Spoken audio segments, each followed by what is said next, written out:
Welcome to the B-Side Outdoor Podcast.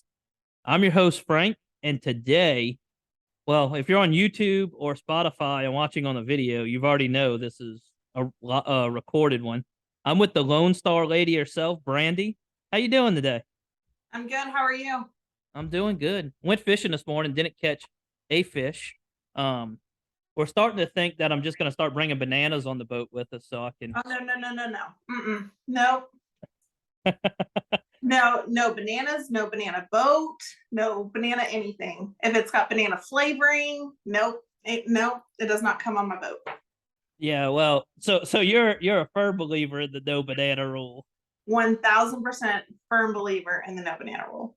So, the reason I say that is when I actually released a video today, and we're sitting there fishing, and our redfish population has been in like a steady tank for the last they did a study. So in 2019, they caught 1.5 million redfish, and the numbers may be a little bit off, but they're close. Then in 2020, they had more people fishing, or the year it might have been 29. I don't know.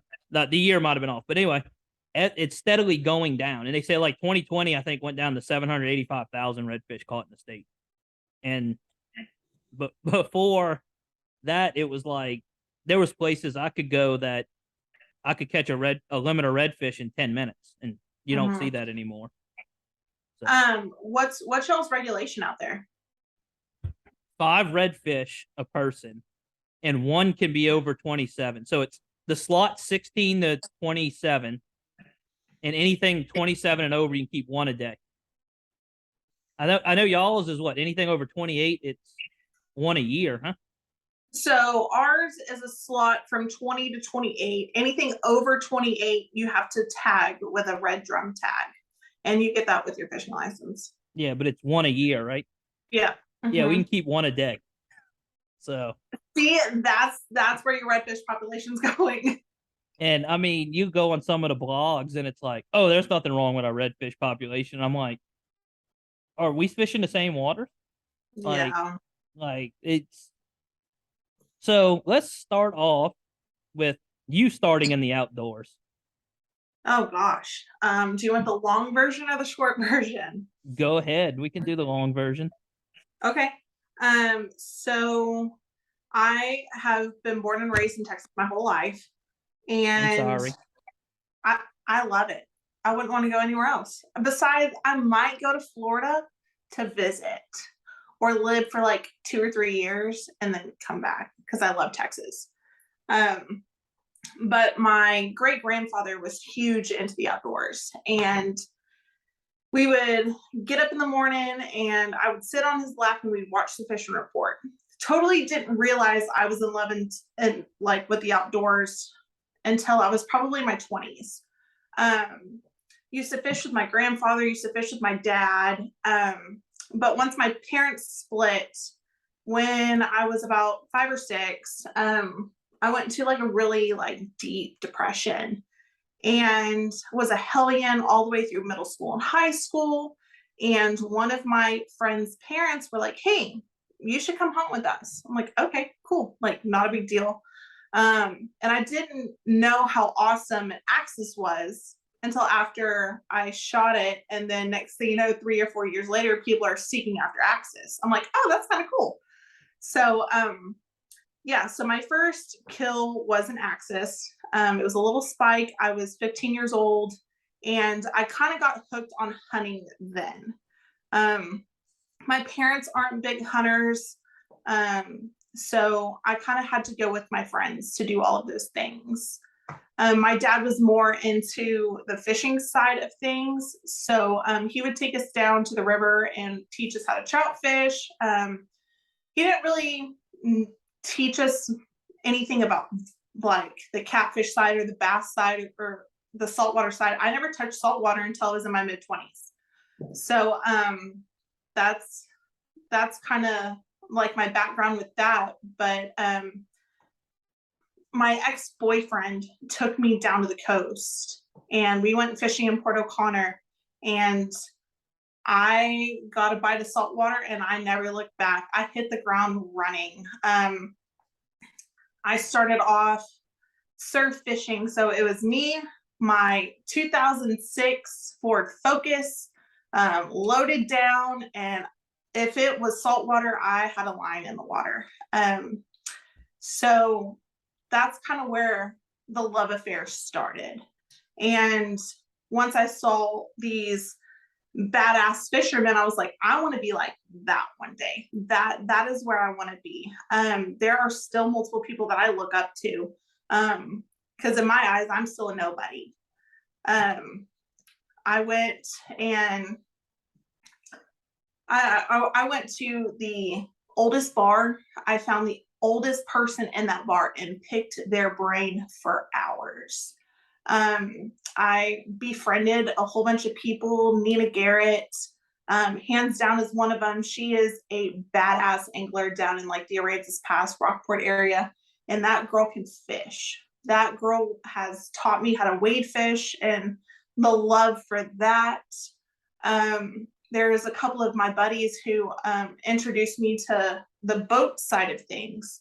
Cameron Berryhill, Mike Gonzalez, just they kind of took me under their wing when it came to learning how to fish off of a boat, and I never did it. So my buddy Cameron and I became very, very, very good friends, and it was to the point where that's what we were doing all the time. And I fell in love with it. And honestly, the fishing industry saved my life with the friendship, the families, and just the peace of mind. Just the outdoors just saved my life in general. I was suicidal in my early 20s. I went through a lot of childhood PTSD, some hardcore trauma, and that literally pulled me out of my depression, made me get my act together, because I'm like, oh God, there's eyeballs on me now. So I kind of have to like watch what I say, watch what I do.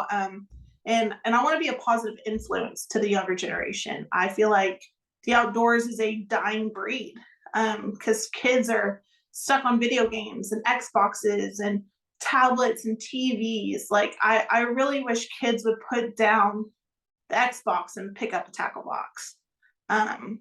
But a lot of parents don't know how to hunt and don't know how to fish. So when I take families out, I like to teach the parents so they can teach their kids.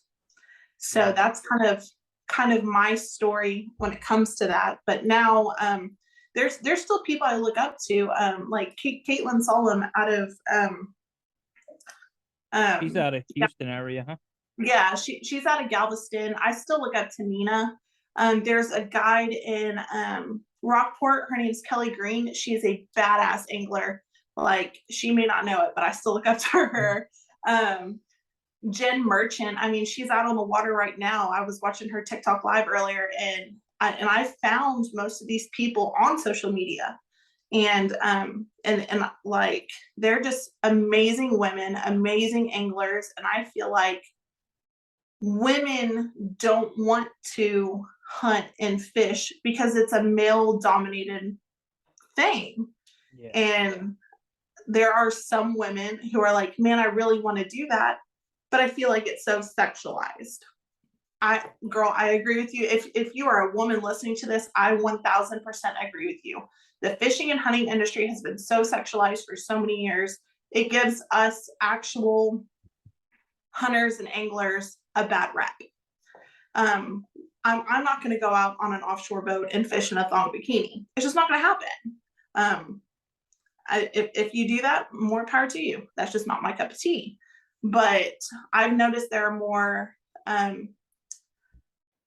more sponsorship and like your academy, your Bass Pro Shops, all of that.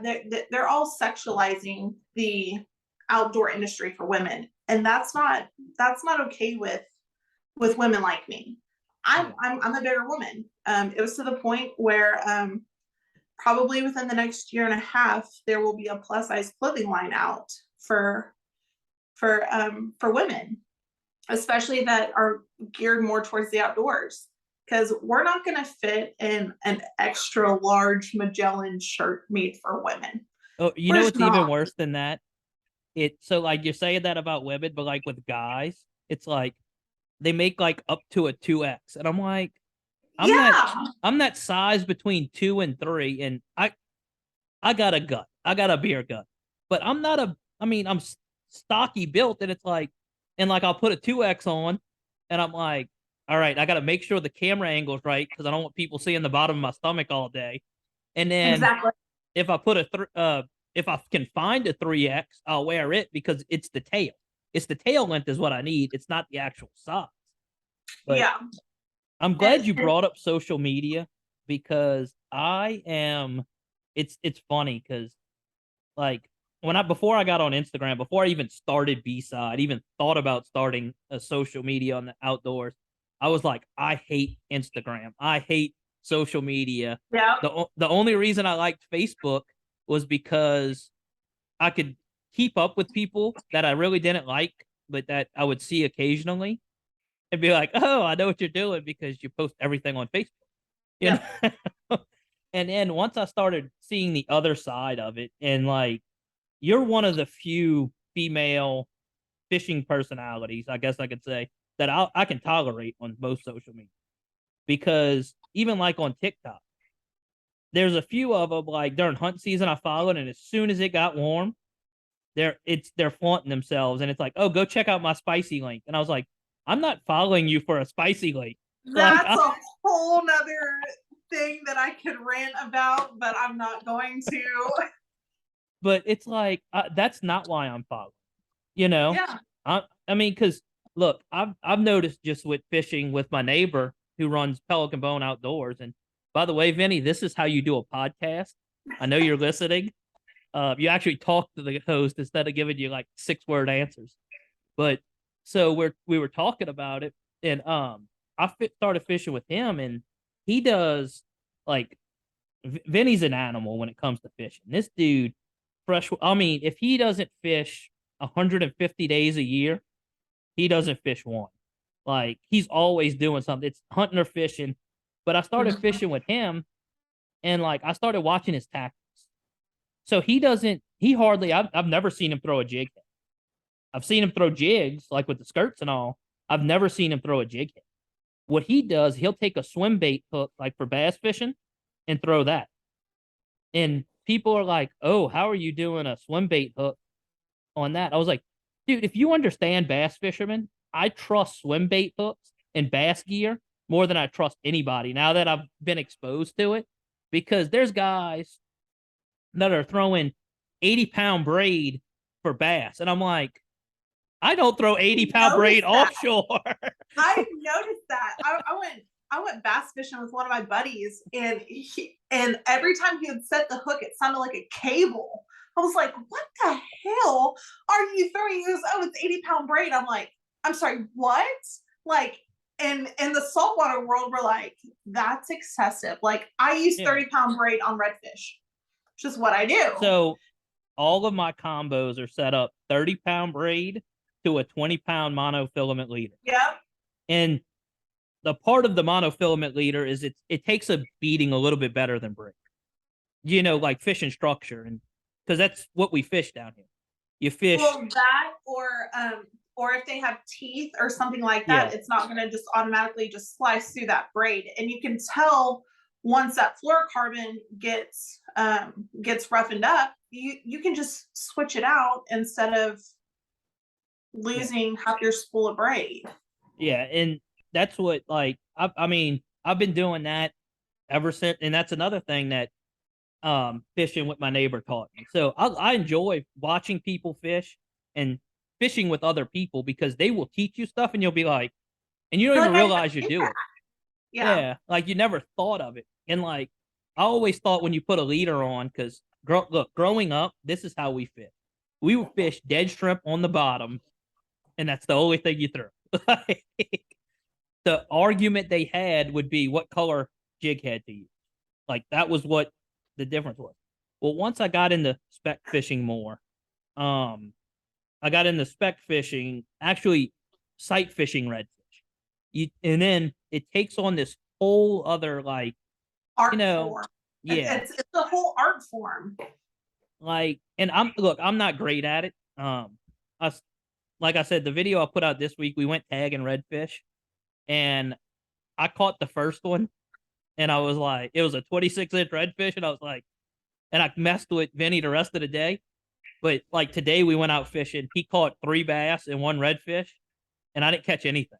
I'm like, what are you doing? Like, what are you doing with your Like, life? teach me your ways. Yeah. And like, I'm the kind of person to where like, if I'm catching fish and if someone else isn't, I'm like, hey, just throw my exact same setup on yours. Let's fill a box. Yeah. Like, and I'm not about like bragging rights or anything like that. I do it for the love of the sport and to build community. And honestly, when I was learning, I didn't know anything.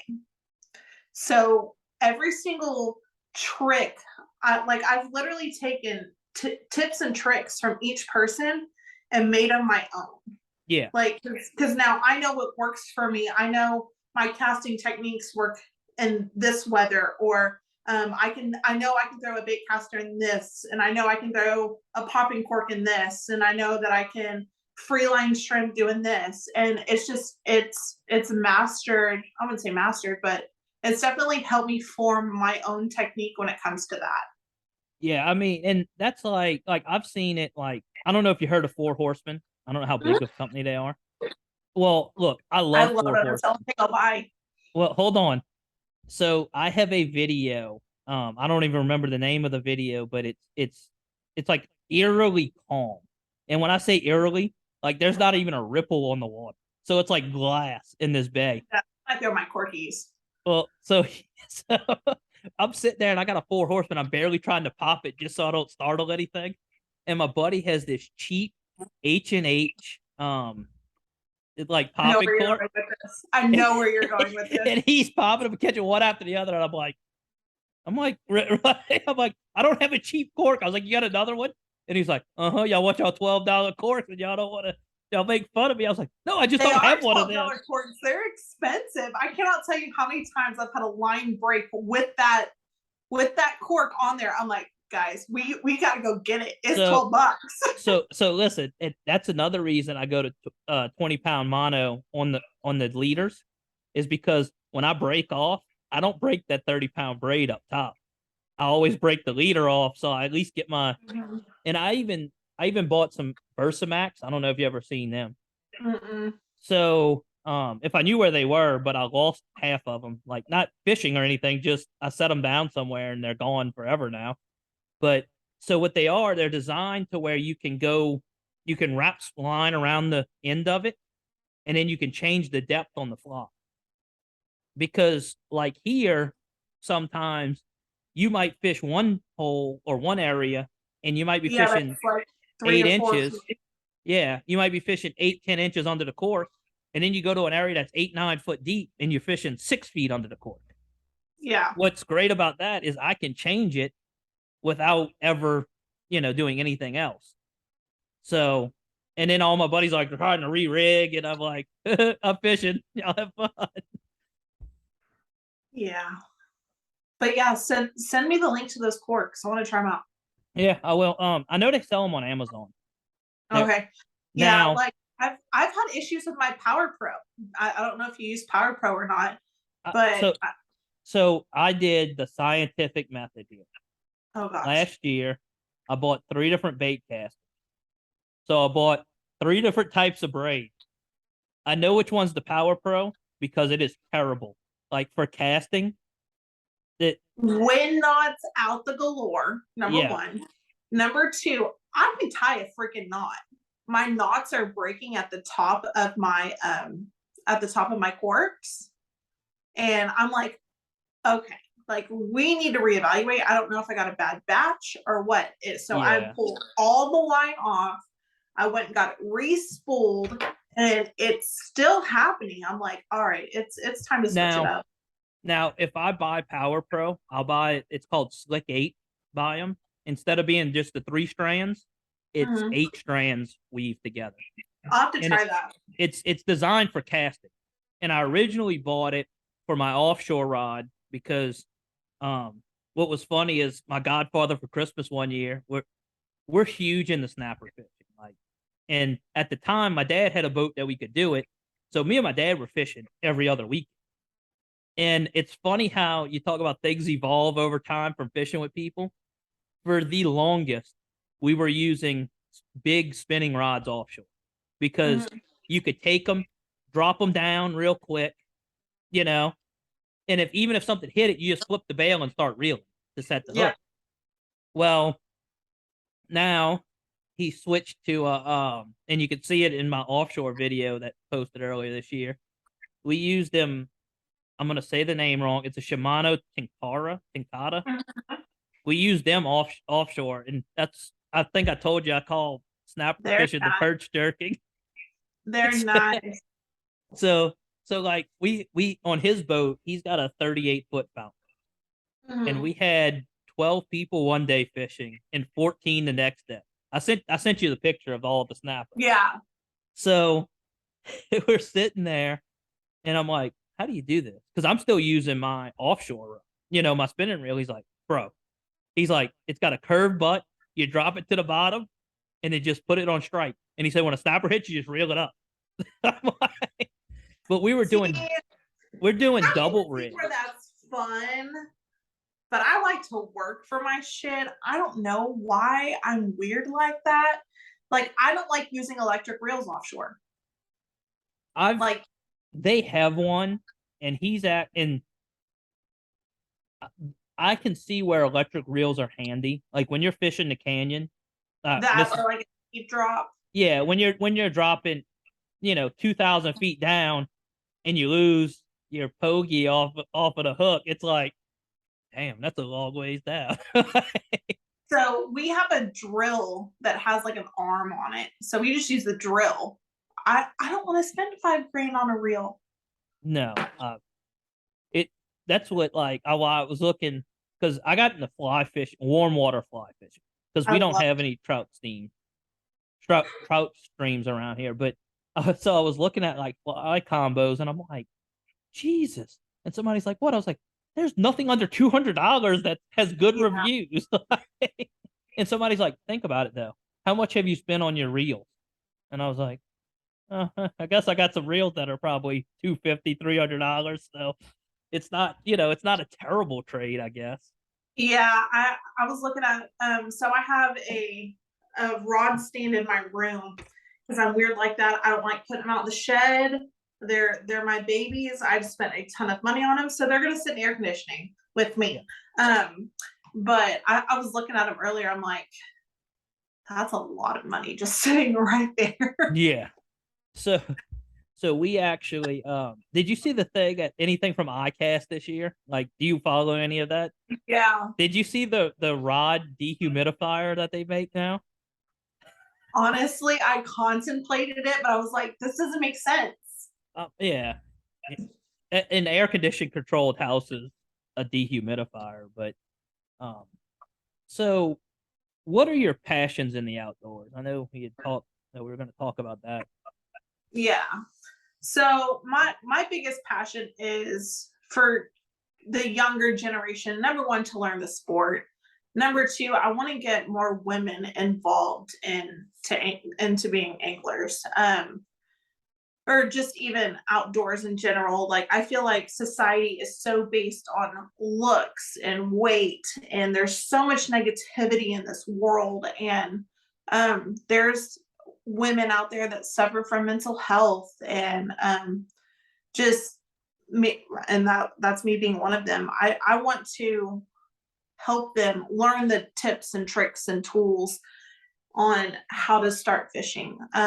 A couple of years ago, I saw a girl and her boyfriend just sitting there fishing, and he had a fishing pole and she didn't. And I was like, "Hey, like, why aren't you fishing?" She goes, "Well, I don't have a fishing pole." I was like, "Okay, well, I had an extra one in my car."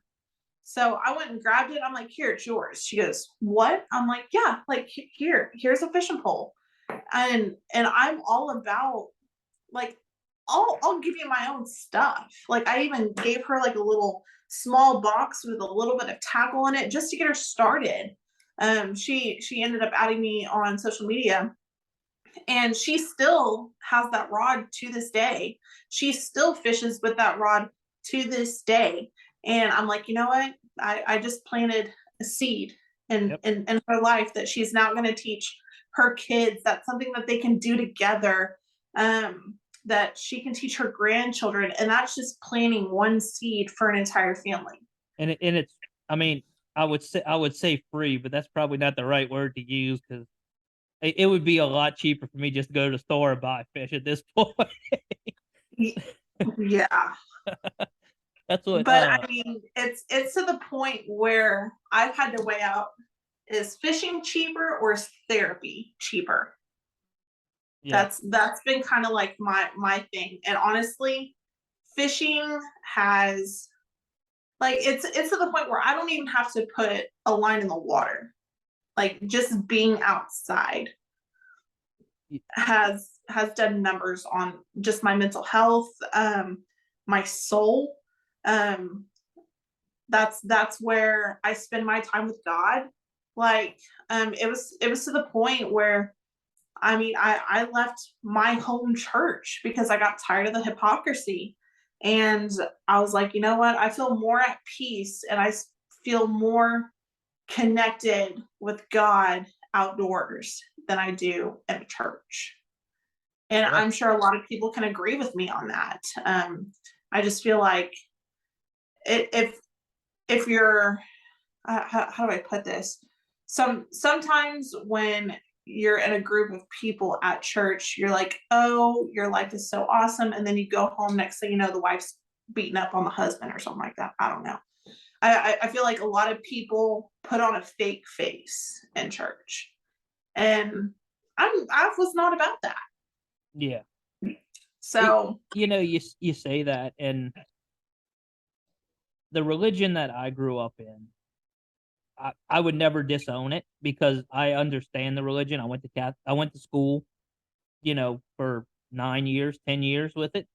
And but like, another guy I know, well, my neighbor is very religious, in a different religious faith. And I talked to him about it, and we were actually, and you talking about being in the outdoors, but we were on the way to a trapping seminar to go, like, learn how to trap.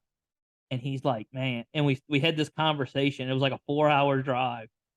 And if you want time to do it, go out on a back road in the middle of nowhere, because you will drive for hours and not even realize where the time went when you were done. yeah.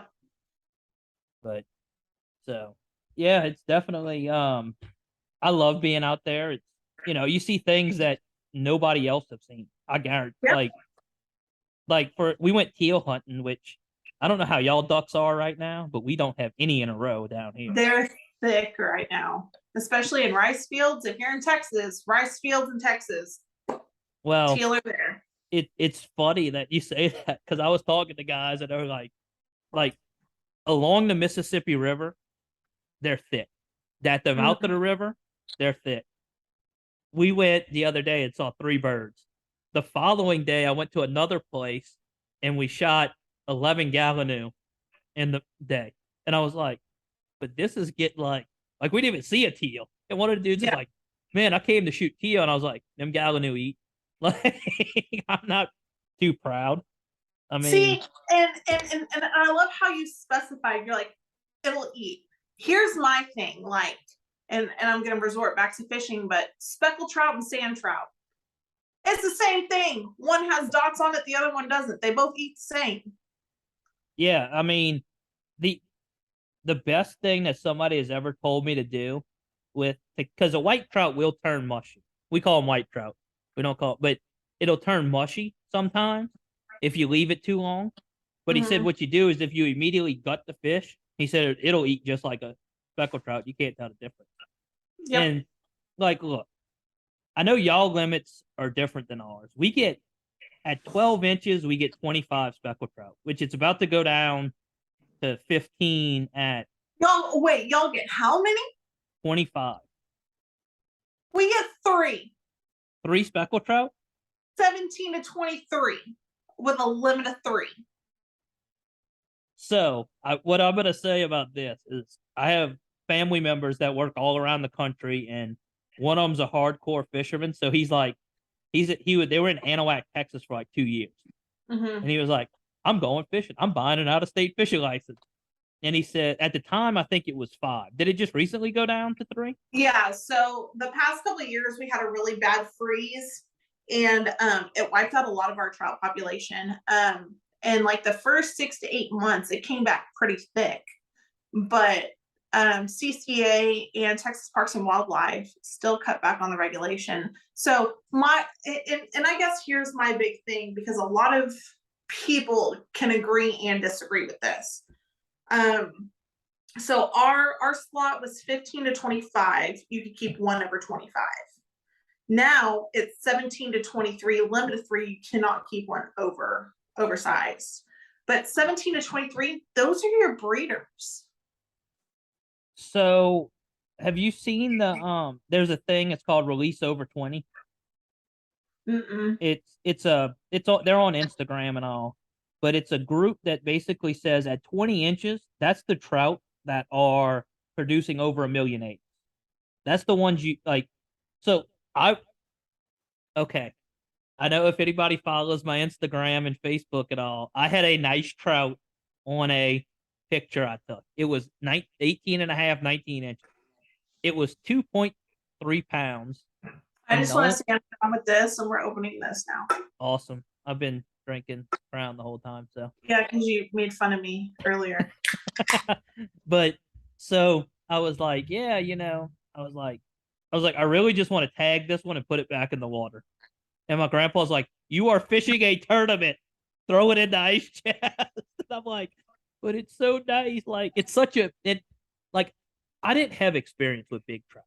I mean, we have a 12-inch minimum size. Do you know how many 12-inch trout you can catch? I catch 12-inch trout like it's perch jerking. Yeah. I mean, it's not hard. And I think that's the thing with a lot of the fanboy around speckled trout too, like down here, is that you can catch so many of them, and they're not hard to catch if you get into a school of them. Like, but what I was saying though is my uncle, when he was down in Anahuac, he was like, yeah, he's like, you catch 15 or 5 trout at that, whatever the size was, it 15. He says you get about the same amount of meat as you get off of the 25 trout at 12 inches by the time you cut everything out. He's like, yeah. So I'd rather have bigger trout and less of them.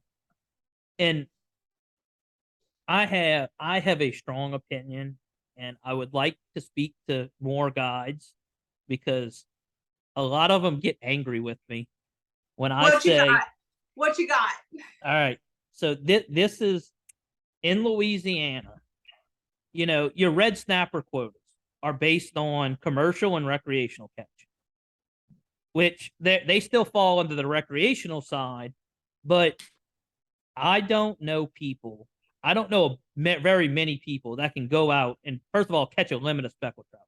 I know a couple of guys that do, but they don't go out 5, 6, 7 days a week and catch 40 to 50, or 25 speckled trout apiece. So I talked to a guy that was by our camp, and I was like, so how do you feel about it going down? Is it going to hurt your business? He's like, nope, it's going to make my business even better. And I was like, how do you figure that? He's like, because if I catch 40 fish right now, people bitch that they didn't limit out. And actually, I think in Louisiana, the guide can keep a limit too. I think so. I'm not 100% sure. Which, by the way, I don't understand how that's legal, because there's a thing against party fishing. Which party fishing would be like, let's say me and you are on a boat. You're only supposed to catch your 25 and you're done. You can't have 50 total, which no game warden's going to be like, all right, who caught over their limit? Because everybody's going to caught my 25. But so here in Texas, it's per person. It's not per boat. Yeah. Then that's how our regulations are stated, but they'll have boats come in like with the captain on it, which I know the captain of a charter boat ain't fishing most of the time, because they got more things to do than that. Yeah. But even still, but he says, like, they'll come in with, let's say, 40 fish, and they didn't get their 2 limits, and they're mad. And he's like, You know how many 40 fish is? That's 80 slabs of fish. What do you do with 80 slabs of fish? I said, eat fish for the rest of the year. And I'm the kind of person to where, like, if my freezer isn't empty by the end of this year, I won't keep fish for the first 6 months. Yeah. Like, I fish to eat. I don't fish to kill, if that makes sense. But like, if I go out and if my freezer is full, like, if someone's like, hey, bring me home some fish, yeah, I'm gonna bring you home some fish, but I'm gonna make sure you're gonna eat it, not let it go to waste. Yeah. So that's just my thing. And you know, like I said something like, I have bucket list fish that I don't want to catch. And I said something Absolutely. like, If you don't have a bucket list fish, what are you but doing with your hold on. life? So in my life, I've checked a lot of the boxes at this point, right? Okay. But the main thing I've never targeted is billfish, whether it be sword, sail, or marlin. And I was like, I'd like to catch one. And somebody's like, what do you do with 1,000-pound marlin? I said, you undo the hook and let it go. Yep. Like, you take a picture of it and then let it go. And he's like, really? He's like, I was like, yeah. I was like, now a swordfish I'd probably keep because it is edible. So good. God, they're so good. Have you ever had halibut? No, but I've had flounder. So halibut, first of all, it looks like a giant flounder, but Pretty much. my uncle bought a CCA trip to Alaska, and they went this year, and he brought back, like, I think he said he had it was like they had like 600 pounds of halibut they came back with. What are And you gonna do with all that? he feeds everybody. Well, it was like 8 of them that went, you know. Oh, But so it was, but like, you catch a halibut, he said, and you might get 80 pounds of meat off of one halibut. It depends on how big it is. But he said they had them packed in them Yeti coolers and they flew them. He said all of them were 49.7 pounds. Like, because so what you do is you just check it, you know. yep. And he said, but he was like, so he cooked some fish tacos for us and he fried them up. And my daughter does not eat fish. I love Like, fish. so he cooked some fish tacos and he had some fried. And I said, he's like, bite into it before you make a taco. It's like eating a piece of chicken. Like, it's that same texture. I'm like, bro. And so I gave it to my daughter because it don't have a fishy taste. It's a cold water fish. So it's not very fishy. And my daughter went, and I was like, put that back in your mouth. I was like, you like that chicken? It's a chicken nugget. It's okay. And she wouldn't eat anymore because I think my daughter listens more than we think she does. She might ignore us, but I think she knew it was. And it's just one of them things she's not going to do. But so do you have a favorite species to target? I'm a sucker for redfish. Sight casting reds, fly fishing for reds, just going out and bullshitting for reds. I mean, when they say the tug is the drug, they mean it. I mean, that's what got me. Because a redfish just won't pick it up and put it down and pick it up and put it down. I mean, when they hit it, they freaking hit it and run. So And I like catching redfish, and and that's one of my probably the most exciting fish inshore for me. And I was like, but a redfish, anything you put in front of them, they'll eat. Like, they're not picky hard. they're not picky, but you know what is super picky? Speckled trout. Yes. They are some picky suckers. So last summer, or I guess this summer, the beginning of the summer, they got a main pass that comes out, and there's sets of camps. Well, everybody says, "Oh, fish the pylons by the old camps and the old fallen down ones." We're on one side of the pylons. There's another boat on the other side of the pylons with us, and they're catching one after the other. So I have my binoculars out, and I'm like, I'm figuring out what they're using because I got everything you can think of in this box. I found out what they were using. I was like, oh yeah, I'm about to go catch one. And I was imitating exactly what they were doing, casting almost the same spot. Couldn't get a bite. They lifted it out and left.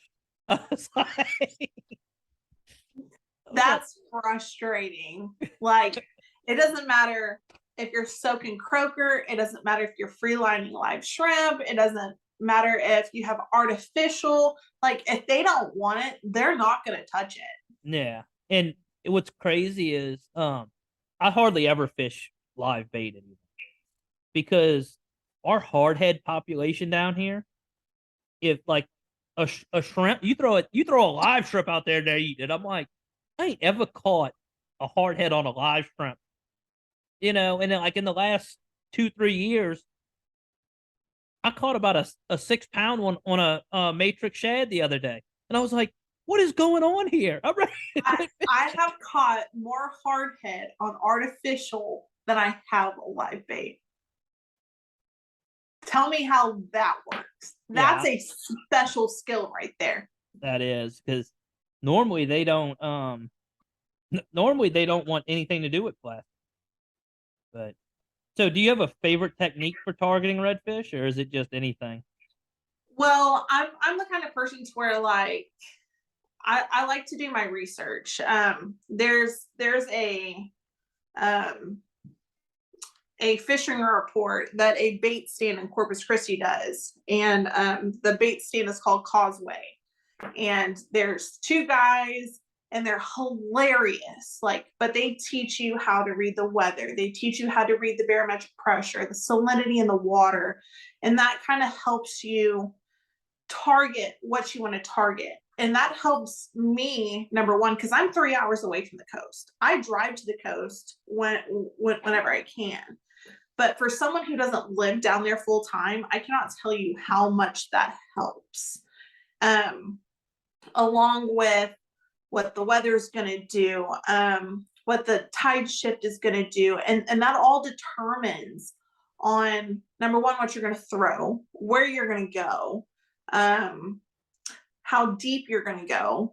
I mean, it just, if they're in the back flats, or if, say, some weather's coming in, they're all going to be pushed up into the marsh, like, and it all depends on those things. But me personally, if it's the most perfect day, I'm an artificial under a popping cork person. I know that sounds freaking weird, but that is like my go-to. And I know people have arguments over jig heads and stuff, but I'm a popping cork with a chartreuse quarter ounce jig head with a new penny with a chartreuse tail gulp shrimp. That is my bread and butter. So you said you like them gulp shrimp. Have you seen the Egret's Baits voodoo shrimp at all? I have, and I've used them, and I like them. So down here, that like this year, so look, I love Cajun Lures, and that's just because they're a small company. I go to a trade show and he's there, and their owner will come out of the booth and talk to them because he knows me. So it's like I'll do business with them all day. But Matrix Shad makes like some of the most durable baits. I don't know what they put. Try them. So it like you could catch. Well, we could catch almost a limit of speckled trout. So 25 speckled trout on a Matrix Shad and not normally have a problem. You know? Do they normally just like eat your tails off, or are they durable enough for that? They're durable enough normally for that. Like every now and then you'll get one. Now the way I've been rigging them on a swim bait hook, it doesn't matter what bait you put on there. You're ripping the tail off if you get a big enough fish, just because it sits too far back, I think, for it. So I'm in the tail part of it, and it'll rip the tail won't come off, but it'll rip the hook out of the side. Normally, is my biggest thing with them. But so Matrix Shad, which they make a ton of colors. I actually for a while was in their box club, and then I got out and went to the Cajun Lures box club because he's a smaller company, and like I said, it's something great whenever you get a handwritten note in a subscription box from the owner of the company. Yeah. And, so I went from, and then Voodoo came out with their shrimp a couple years ago, I think, and everybody's like, you got to have a Voodoo shrimp, you got to have Voodoo shrimp, and it's like, okay. So my prize winning spec that wasn't that big of a spec, but hey, I'm proud of it. I won a $25 gift card, and I was like, I'm going go buy Voodoo shrimp, and I'm like, then right now the hot one is chartreuse and white, or it's a white body with a chartreuse tail. So I was like, I'm going to buy them. And my partner was like, dude, you bought the big ones. I was like, that's all they had. Like, I was like, I didn't have a choice of it. So, but yeah, I mean, I've used them and they're durable too. Like, if you're looking for a durable bait to fish, that's one of them. I I mean, will have to try that. Have you ever tried the down south lures? no, I haven't. I think they're actually from like right around the corner. Well, if you can't find them, I will send you a couple of packs. But those, I've caught my biggest fish on those artificial. Yeah, like I said, you can find them all over the place because I think they're a Louisiana company. They might be. I can't remember. There's so many bait companies, and I look at them There, all, and it's like, yeah, and there's so many bait companies and rod companies, and then now you have custom rod makers. Which, hey, more power to y'all. I couldn't do it. I don't have the patience for that, especially when you start doing just like thread designs. Like more power to y'all. so Do it. I bought a slime cat rod, and Is so that the ones that are unbreakable or yeah, it's whatever? the one they slam in the tailgate, and trust me, I do Yeah. that at least once a year with an expensive rod. So I was like, but I bought Autism for Anglers did a 6 gill spinning rod, and I'd bought it, a reel, I mean, and I was like, and they were like, oh yeah, next year we're gonna come out with the rod, and I was like, I'm too impatient to wait a year. Like, you don't realize this. I'm the person that I bought something, I'm going to use it tonight. Right. um, Instant gratification. yes, like so, but I ordered one of them, and I ordered their crappie rod because they're supposed to be indestructible. And look, like they're a great rod. They're durable. I throw them in the bottom of a mud boat. I've stepped on it. I've done all kind of stuff to it, but they're not sensitive enough to fish like smaller species, like croakers. Like, because we eat croaker. I don't know if y'all eat croaker, but Our croaker get about that big, we maybe 6 inches. 6 to 8 inches. My uncle actually will scale them, chop the head off, gut them, and just do like people do with rainbow trout, and just bake them like that. Yeah, that's too much work for me. It's about as much work as filleting, but glad you. I'm glad I brought up filleting because there is a knife company that makes excellent knives. Then they expanded out to other items, and I don't like any of their other items. I've broken every single other item I bought from them, and I'm I don't like. curious now. Their grip is what made their knife really popular. I'll tell you that much. Gotcha. Um, I know who you're talking about now. so their rods came out. We kind of one of the representatives for the company called my neighbor, and he was like, "Hey man, they're having a sale on them. They're buy one get one. Y'all need to come get some." So we each bought one, or we bought two, because it was buy one get one, and it was like $20 off the rock. So I was like, oh, it was $20 off plus buy one get one. It should have told me something there. Well, he had one that the insert was bad, and it was like a line cutter. Every time he would set the hook, it would pop the line on the guy. That's frustrating. So he called them. They sent him a new one, and he got that one fixed. They didn't ask for it back. Well, then he texted me. He's like, "Bro, my reel seat just broke off my rod." And I was like, "Do what?" He's like, Oh. He's like, "My reel seat broke off a rod." And I was like, "That sucks."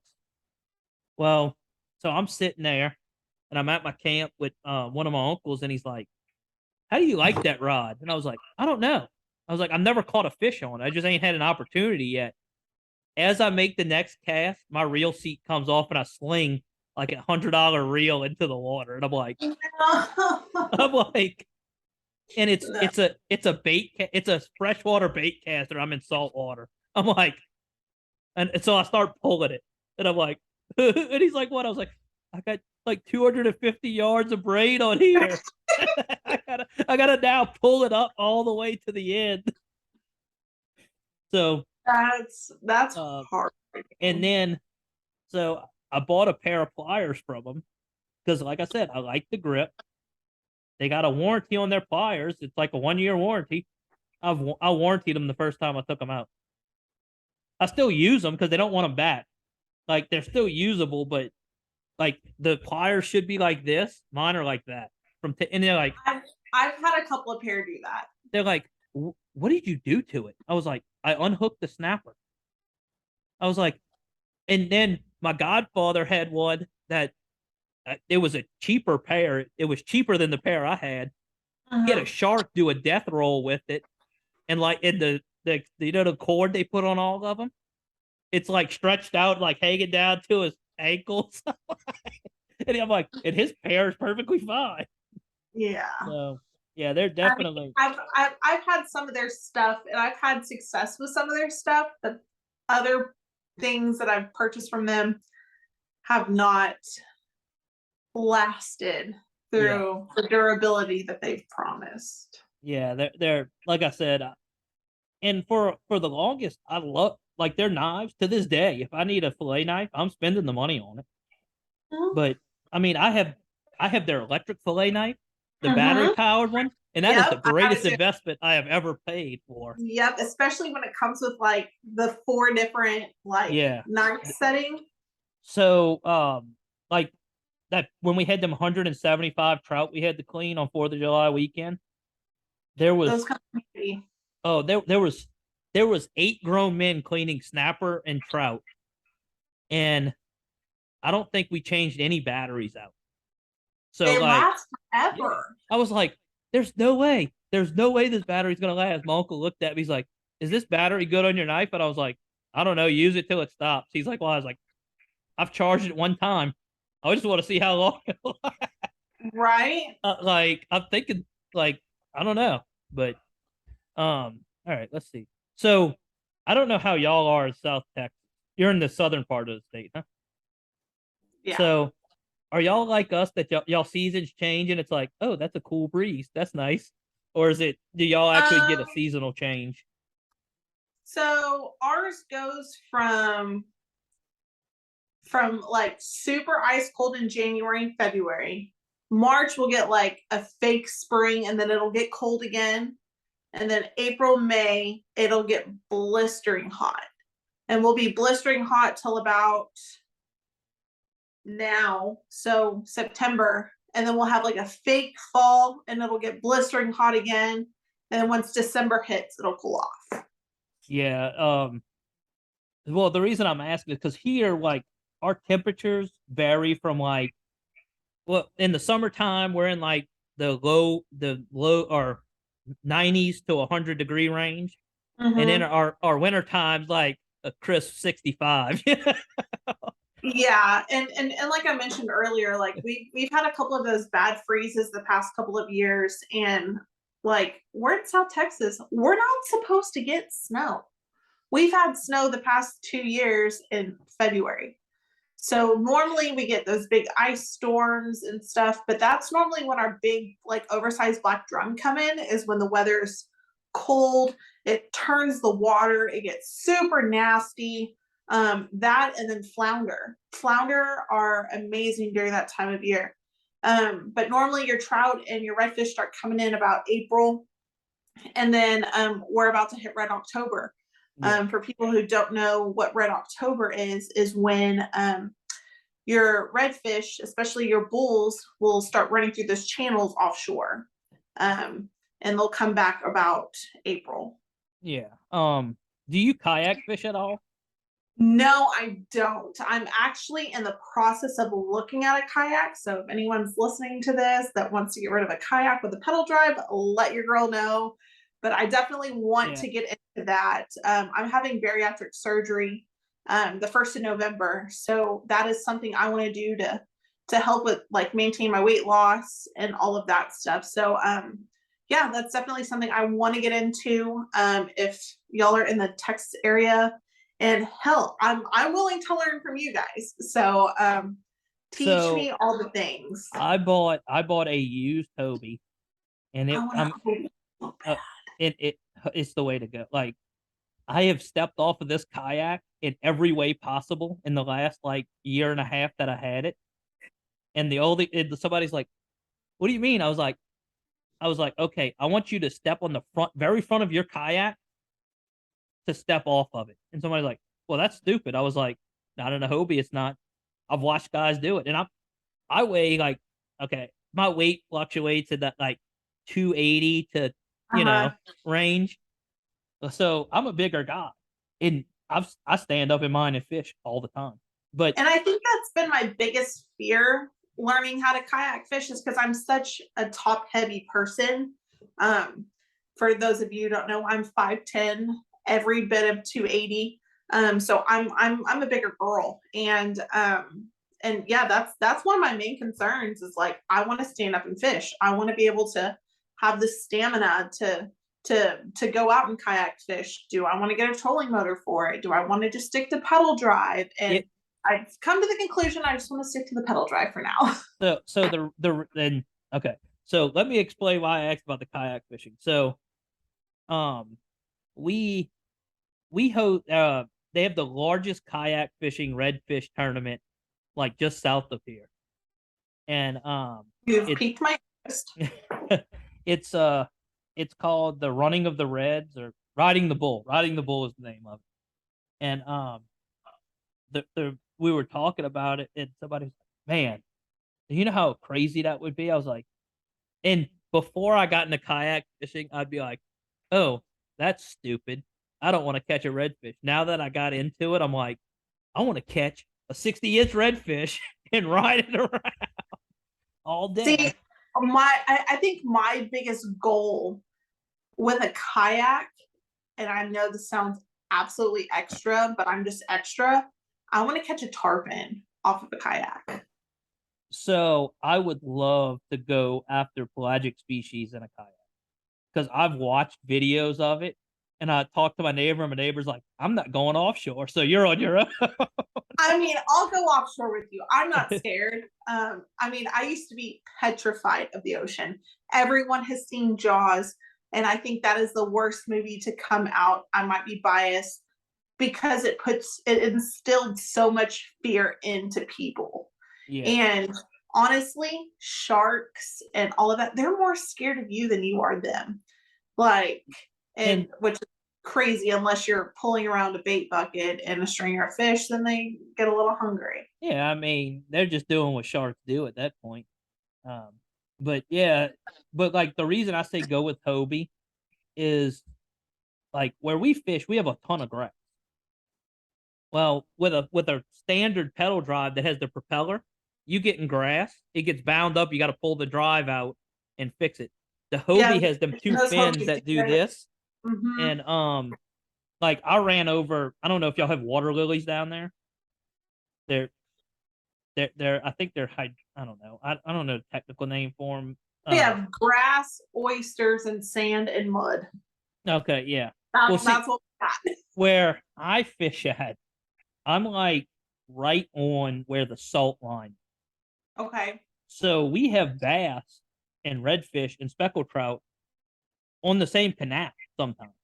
That's cool. It's so I'm gonna plug another video here because these are things that people don't get to see often. I have a video where in December of last year, November of last year, we went out and we caught a speck, a bass, and a redfish, all within like 600 yards of each other.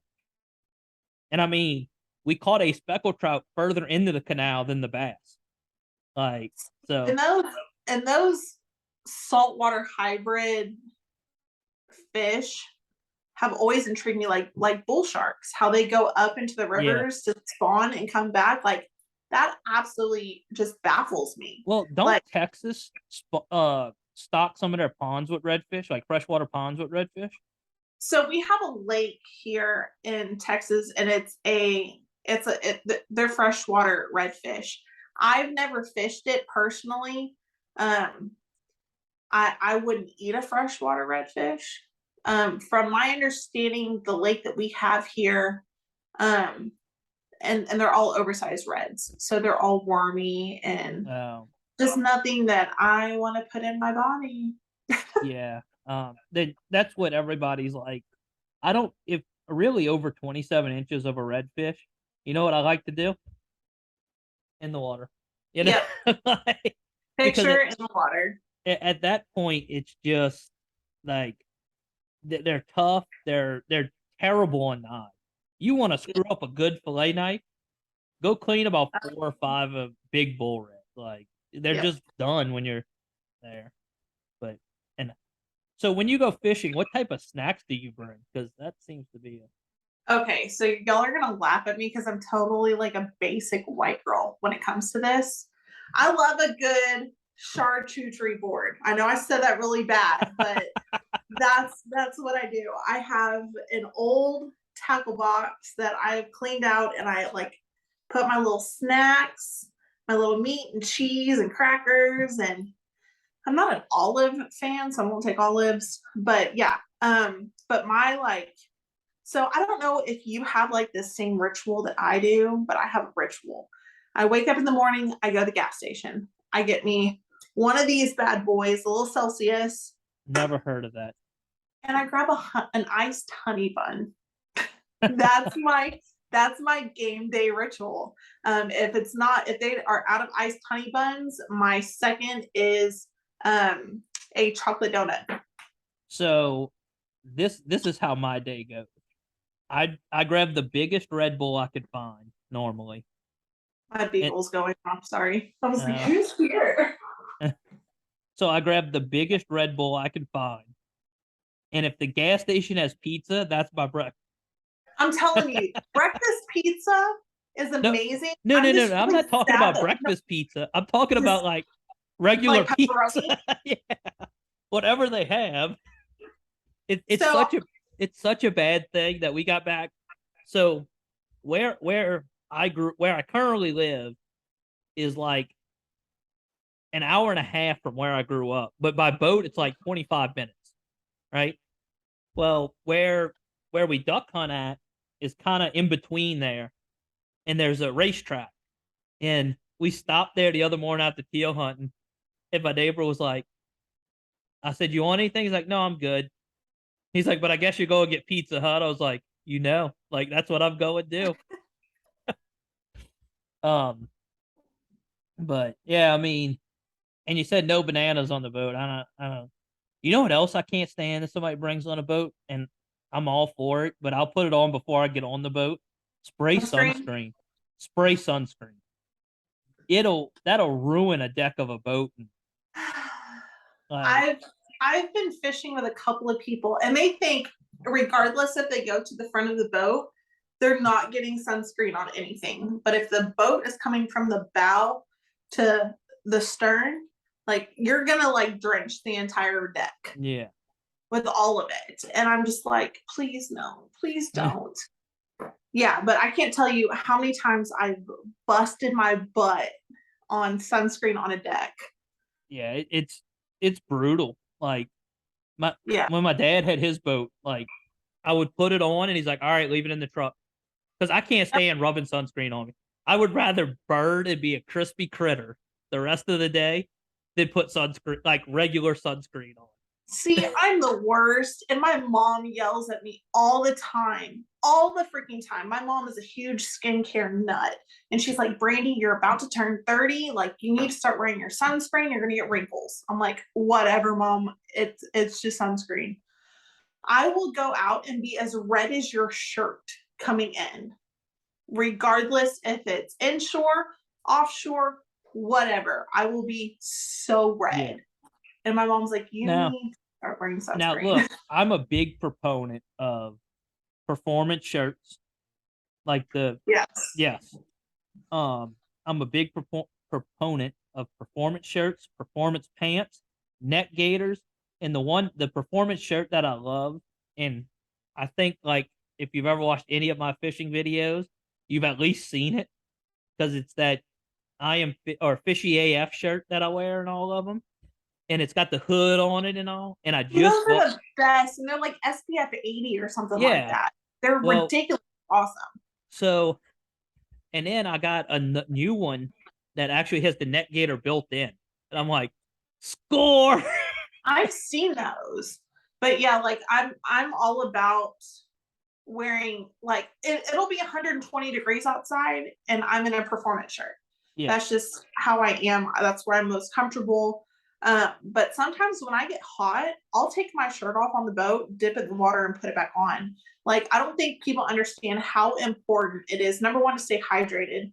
Number two, stay cool out there. And once you stop sweating, it's time to come in, because Yeah. I've seen so many heat strokes. I've seen so many people get sick out there. They're like, well, I want to fish. I want to fish. I'm like, well, go in for a couple hours, rehydrate yourself, and then we'll come back out. So the funniest thing I've ever done is we went offshore one time. Now, I had a bad habit when I was in my early 20s about going out to the bar until it closes at 2 a.m. Going to my dad. Hold on. So I would go out to the bar till 2 a.m. Go sleep in my dad's truck because I knew I wasn't waking up at 4 when he woke up, and sleep on the way down. Well, fast forward to I was about 28, 29. I tried that one night. About halfway through the day, I was the color of this bottle cap. My dad was like, "Oh, you're gonna hurl." And I was like, "Nope." I was like, "Give me a water." And I slammed the water down. And he's like, "You want another one?" I was like, "Yep." And he said, every time I would drink a water, I would get like back to normal color more. And I Yeah. drank like 6 or 7 waters, and he's like, "You good?" I was like, "Yep, $1,000,000." He's like, "What you going to do tonight?" I was like, "Go out to the bar." And he's like, "I don't know how you do it." But Yeah. Once my mom started doing her skincare stuff, they have this thing, it's called Infuse. And I 1000% believe in every single thing in this product, like hangovers, being dehydrated. Like, I thought liquid IV was the most amazing thing that God graced this earth with. Oh no. Oh no. This stuff is like put liquid IV to shame. It's amazing. I will have to send you a pack. Like, you'll yeah, be upset. oh, look, have you ever had a hangover and like they have around here because I'm right south of New Orleans. They Mhm. have I was these, in New Orleans like 3 weeks ago. well, but they have these huge. I hate the city. Like I could stay. I could never pass through the city again and be happy. But slowly becoming one of my favorite areas to fish. I literally have to drive through the city to get there. Like, Yeah. um, so for people that aren't familiar with South Louisiana, it comes down and it's divided by the east and the west bank of the Mississippi River, which is at some places north and south, or west and east, depending on where you are, because the river makes so many turns. But to get to St. Bernard Parish, you either have to drive like an extra 45 minutes or drive straight through the center of the worst part of the city. And we're just like, well, we're strapped. We're going through the worst part of the city. But yeah, I've actually seen some of the most awesome things come out of there. And it's I don't know what it is, because it's like here we don't have marsh. We have grass that's growing on top of grass. You know, Yeah. over there, they have like hard ground. Like you hit the bank in a boat over there, and it stops you. Over here, you hit it, and it's like we're just jumping on top of this and right. Yeah, there's a lot of shell out here. And if you're not wearing like good footwear, like a lot of people are like, "Oh, we'll just wear your Crocs." Absolutely not, because No. I've had oyster beds slice through my Crocs. Um. Um, Now Crocs does make a boat shoe.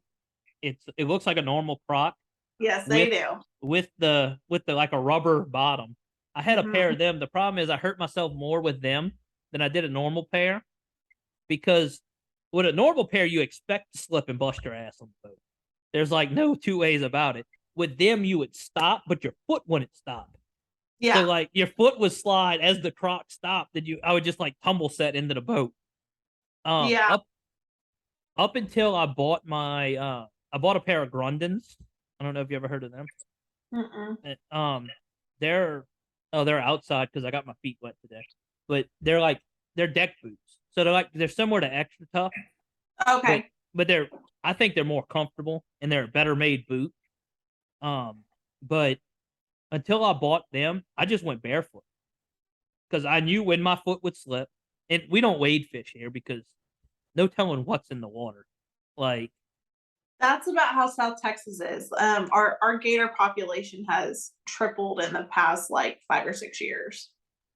yeah, I mean, we got we got gators everywhere, but it's like I'm not like like I'll wade fish on the beach, but it's like, look, I've seen this. I've seen sharks come out of this water that people are like, "Oh my god, that's swimming." I was like, "Yeah, that was swimming 10 feet from you 10 minutes ago." Yeah. Like, Mhm. you just don't even realize it. So Yeah, like I'm religious about not going past my hip. Like if I can't see the bottom, I'm not getting in the water. I want to see everything around me, from stingrays um to sharks to gators. I was wade fishing in Port O'Connor, I want to say about 2 years ago, and I was maybe 50 yards from the boat, and I just heard a grunt. I was like, what the hell is that? I turn around, there's like a 15-foot gator, maybe 30 yards from me. So of course, me being the smart one, I had all the remotes on me. So I'm like, power pull up, trolling motor come to me really fast. As I'm like slowly walking back towards the boat, that gator was like coming up on me. I smacked him on top of the head with my rod, and he swam off. And I didn't realize how big he was until he like thrashed and swam off. I was like, I almost died. Like, so from now on, Brandi does not wade fish Port O'Connor. And if I can't see the bottom and like 50 feet around me, then I ain't doing it. yeah, they you were talking about the electronics. We bought my grandpa, or my uncles bought my grandpa a iPilot for his boat, and somebody was like, I don't know if he's really gonna use that. I was like, he'll never use his power pole again. Like, y'all could go sell the with power pole. with spot lock and everything that sucker has on it, I'll never go back. Do you I have a will. foot pedal for yours? So I did have a foot pedal for mine. That's how I started, because I was like, you know what, I want to learn everything that there is to Like know on the in case. iPilot, you had a foot pedal? No, no, no, no, no. Oh, no, no, no. On, I'm talking about the foot pedal they make for the iPilot. is it insane? Oh, it is like everything the remote does, you can do with the foot pedal. So, like, we went fishing the other day, and you can actually see it. That's what the video that came out today, I guess. Well, it actually came out last week on Tuesday, not today. Podcast world's weird. But so my buddy has one for his, and he was like, dude, he's like, if you have an iPod, you have to get one, because you can go. It's like a 25-foot cord on it, so you don't even have to fish at the front of the boat with it. Like, oh, it's great. Okay. All right, iPilot. We see you. Okay. And he was like, and then so like they have the traditional rock back and forth for left and right, Yeah. and then they also have to where if you want to make micro adjustments, they have arrows you can tap. And the only reason I know about the arrows is because I think his left went out while we were out there on the pedal. So he was like, at least I still got the arrow I could tap. And then your remote still works. Plus, you can hit the spot lock while you're using it. You can hit everything on the remote can be worked on the foot pedal. I'm just saying, spot lock in the middle of a channel is hands down, or even next to the jetties, hands down best thing ever. Because I started off throwing an anchor. I cannot tell you how many anchors I've lost. I can't tell you how many poles I've lost, like stabilization poles, like the PVC ones. Yeah. I've lost a ton of those. I'm just like, you know what? Thank God for iPilot. Thank you. Yeah. Whoever invented iPilot, I appreciate you. Now, when I don't have a boat currently, I kayak fish and then I bum rides with people, but I know enough people with boats that it's like, I can fish what I want. But everybody that's like, I go on their boat, they got a regular one. I was like, bro, get you an iPilot. They're like, well, I was like, see that 25-pound anchor you just hooked over that you hope it's gonna stick? I was like, there's no more worrying about that. Like, so, but it's like, it's look, iPilot's the greatest thing. Now the auto deploy, from what I hear, is terrible. Like, I don't know much about the auto deploy. That seems like it has too many issues for my liking, just like Tesla's. I think there's too many issues. And I just don't trust it. I'm not going to spend $5,000 on a piece of equipment that's not going to work 100%. We had a boat mechanic that when we bought my grandpa's, that they were talking about getting the auto deploy because he's in his 70s. You know, it's Yeah. like, do you want him to deploy, like have to deploy it? I was like, first of all, he's not going in the boat without us. Yeah. You know, like, and if he tries to, y'all need to take the boat keys. You know, like, I hate to be that guy, Just but take it. yeah. But he was like, yeah, so you they were talking about it, and he was finally like, what? So we were talking to a boat mechanic that installed it, and he was like, don't get the auto deploy. Yeah. He's like, because the problem is you can't deploy it if the auto deploy breaks, and even if you do get it deployed, you still can't use it. It won't activate. I was like, well, that's stupid. Like they should have a release pin or something on the auto deploy. But and then he's like, yeah, that's what you know. He's like, I want to get it, but you're talking about like offshore fishing. You fish rigs and a bait. Like my dad had a 25-foot bay boat with an iPilot on. You want to talk about make it That easy? sucker will be thrown into overdrive. And the funniest thing that like we had to learn is my dad had a T-top on his boat because he had a 25-foot sea chaser at the time. So if you were trolling a bank and they had any type of wind, that iPilot was wide open to move that boat. The problem was when you hit spot lock, that trolling motor stopped.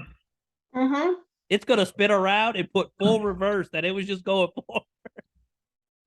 So, but you said you hunt. So what type of species? What are your target species when you hunt?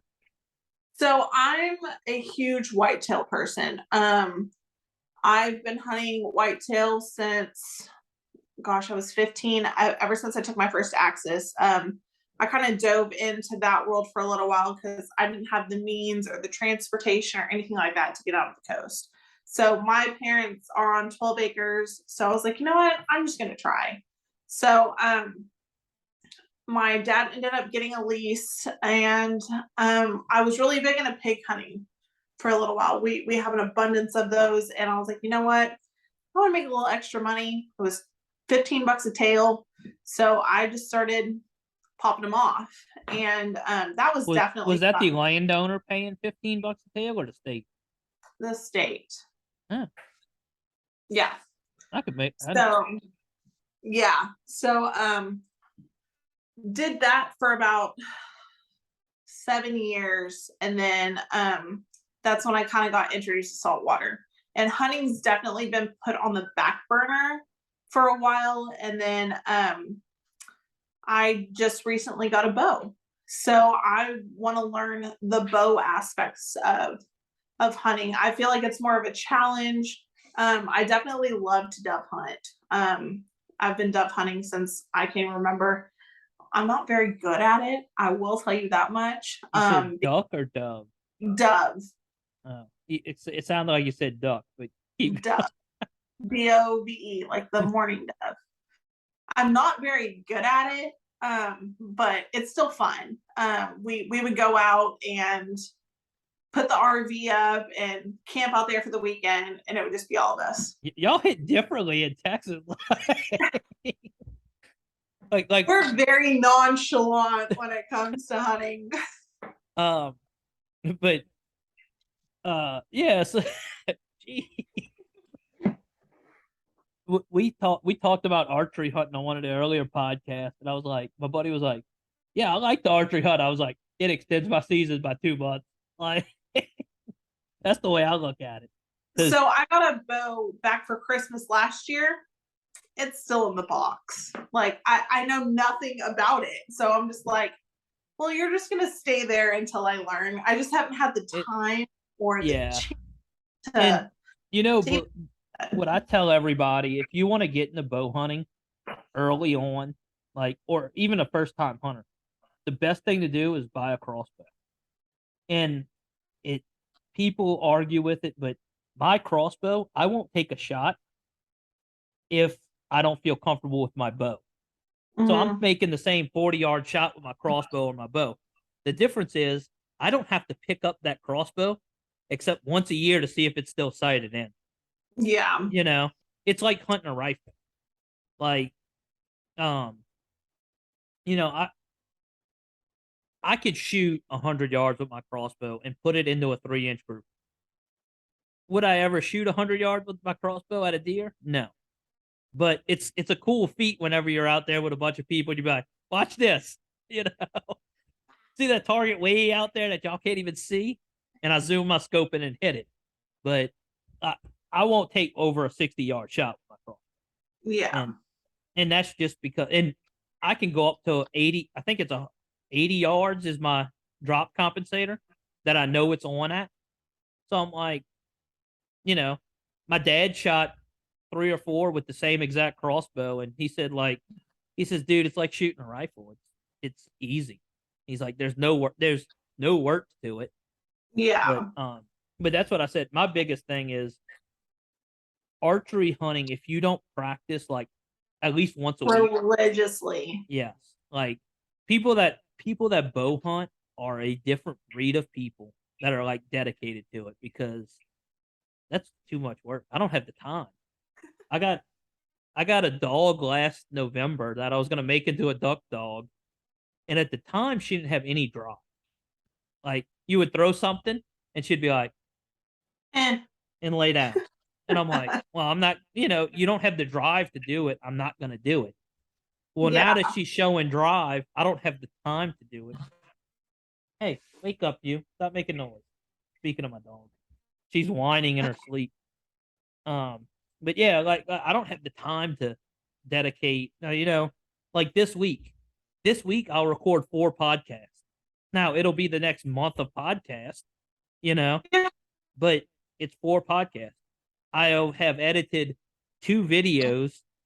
I have filmed within 7 days 2 videos. It's like running all of this. I don't have the time to both. Yeah, for sure. Like, it's terrible. But so when welcome you to adulting. Yeah. So when you deer hunt, do you use a rifle or a shotgun? I use a rifle. I have a 30-06 that I grew up shooting. It's my dad's. It's a tried and true.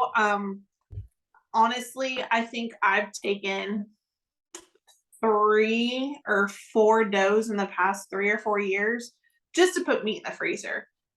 Beef was getting high. It was to the point where I got tired of all of the additives that they put in all of the Everything. beef. So you know what? I'm just gonna switch to venison, and that has changed my health completely. So, but yeah, that's been the direction I've been going. The first whitetail I want to take with horns will be with my bow. That's just something that is a personal goal of mine. Like I've never caught a 30-inch trout before. I've always wanted to. So my goal for October is catch a 30-inch trout the month of my 30th birthday. That's just my goal.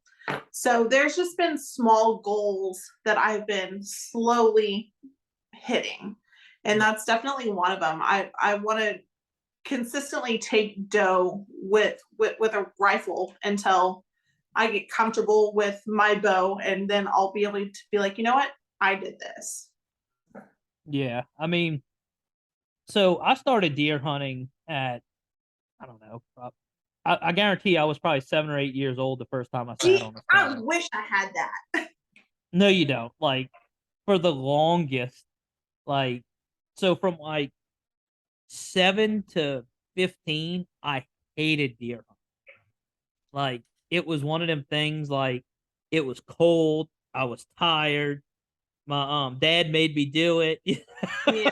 Like, and then, like, later on in life, it's like, so from like, I shot my deer that's hanging on the wall when I was like 14 or 15.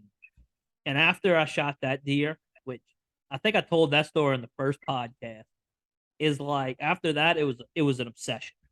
Yeah. I had killed a doe before. I might have killed a 4-point. I don't know. But I'd killed a couple of deer before, but it was like nothing to like give me an obsession. But when I killed that first deer that mounted, and now I go in the woods and don't even shoot my gun. I came home in the last 3 years with 4 deer. I have never pulled the trigger on my rifle in 4 years. Hey, Like there's nothing wrong with that. Sometimes it's cool just to watch them walk. it, and like I sent a video to, so that's one of my goals is to get a deer kill on video. The place I hunt is 8 point or better. So it's hard. Like, first of all, it's hard to get that on camera because most of our older, mature bucks are jumping the road, you Yeah. know? So you might get, you'll get the aftermath of it. You'll definitely get pictures of it, but to get it on camera. Now, like, I filmed those. I guarantee you, I have probably 30 hours of footage of does eating in the food plot, of like extra stuff that if I ever do kill a deer on camera, I'll have. But it's just, I would rather watch them, let them grow. Now, there are certain does, and if I'm with my bow, I've never killed a deer with my bow. So that's a goal for me. But like I said, if I'll shoot a doe with my bow, I almost refuse to shoot one with my rifle. It's like Yeah. I don't want to. I don't have a need to. I'm the only person in my house that eats deer meat. Yeah. So if I get, and most of the time they give me a deer, because somebody will shoot it and they'll be like, "Oh, I've already shot 2 or 3. You want it?" And I'll be like, "Sure." Because And I I think don't. my biggest pet peeve with all of that is when you take a doe, everyone is in your messages. Hey, can I get some deer jerky? Hey, can I get some deer steaks? Hey, can I have the backstrap? I'm like, no, you cannot. That's what I will take you hunting, but you ain't taking mine. the guy I hunt with. So he owns he owns like 150 acres, then leases another 150 acres. And he was like, "You know how much deer meat costs a pound?" I was like, "Uh-huh, probably." He's like, "I could eat filet mignon every night for the rest of my life and never spend what I spent on deer meat." He's like, Same with fishing. Same uh, exact thing with fishing. yeah, it's like I said, but it's not about that. It's, we go up there and there'll be 15. Yeah, sometimes there's 7 or 8 of us just hanging around the fire. Mhm. Last year, last year I had a stand that we put up, and it was like in this ideal place. And I was like, Mhm. I want to hunt this stand. I know there's deer moving through here. I want to hunt it. Do you know that stand? Every single time I sat in that stand, so twice I brought somebody out there, and um, they were like, "Hey, I need to go back to the wood. I need to go back to the camp." So me being the nice guy that I am, climb out of my stand to go bring them. And at this point, I'm like, it's 4:30 in the afternoon. It gets dark in like 25 minutes. I'm not gonna go walk back in there to blow a deer out. And then Yeah. about halfway, then the next time I went there, somebody hunted not too far from me, but we were hunting opposite ways. Well, he shot a deer, so I climbed out the stand to go help him. And I was like, look, I just think at this point, God doesn't want me to hunt the stand. Like, there's something Just going. get your ground blind. I'm like, I'm getting out of this thing. But so you said ground blind. Do y'all primarily hunt ground blinds or? So when we go back to the whole bougie thing, my dad and my brothers built a quote unquote tree house that is now my deer blind. It has a futon, it has bunk beds, it's got windows where we can just open and close them, like actual like residential windows. Um, I'm surprised there's not electricity down there yet. I'm surprised there's not an AC unit in there yet. But yeah, that's still a work in progress. I have to fix some stuff on there.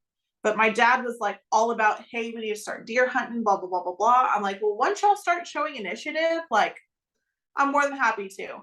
That is filling feeders every week. That's maintaining the blinds. That's maintaining all of the brush that needs to be knocked down. Like once y'all show initiative, I'm full game, but I'm not going to do it all by myself. Like that's where we hunt at is it's family property, and it's like we call it sweat equity. You know, everybody that hunts there, nobody pays dues, but except for the one guy that owns the camp, and he's like, y'all need to like. He's like, we go out there, and now he's bought a lane shark, which makes Mhm. cutting trails so much easier, and he's making it easier on us. But the thing is, like, we hunt, it's like, all right, we got to go fill feeders. That's for us to do the initial fill is like 3.5 tons of corn.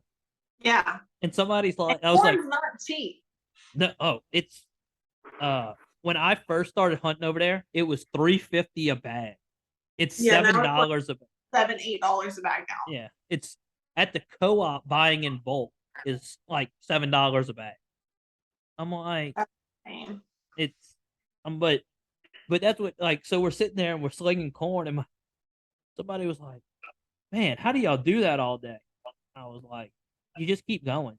You just keep throwing them in the back of the side by side, driving, and until it's done. And Yep, like this, and it's just like stringing decoys. Everyone hates stringing decoys at the beginning of the year for duck, but it has to be done. Someone's got to do it if you want to go.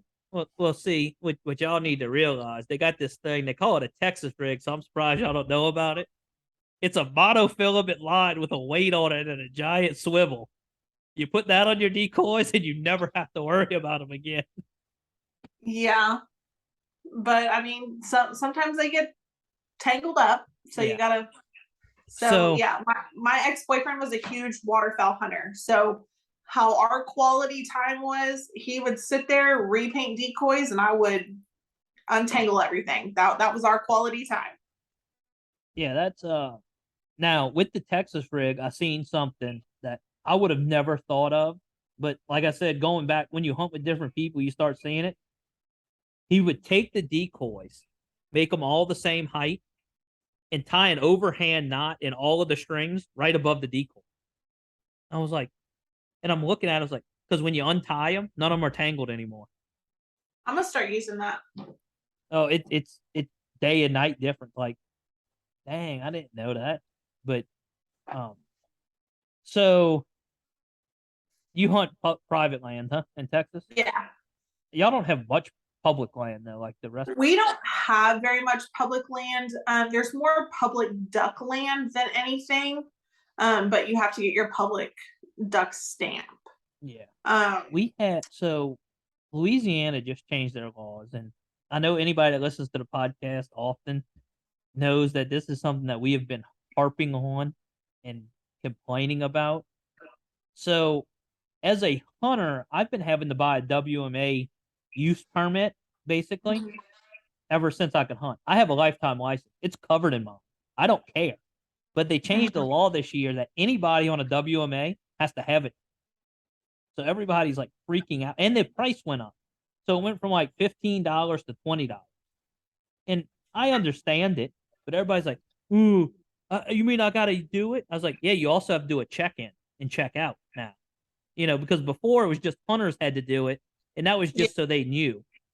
And somebody's like, I can't believe they went up on the price and making everybody do it. I was like, but as a hunter, why should I have to pay you to go bird watch? Because that's ultimately what it was.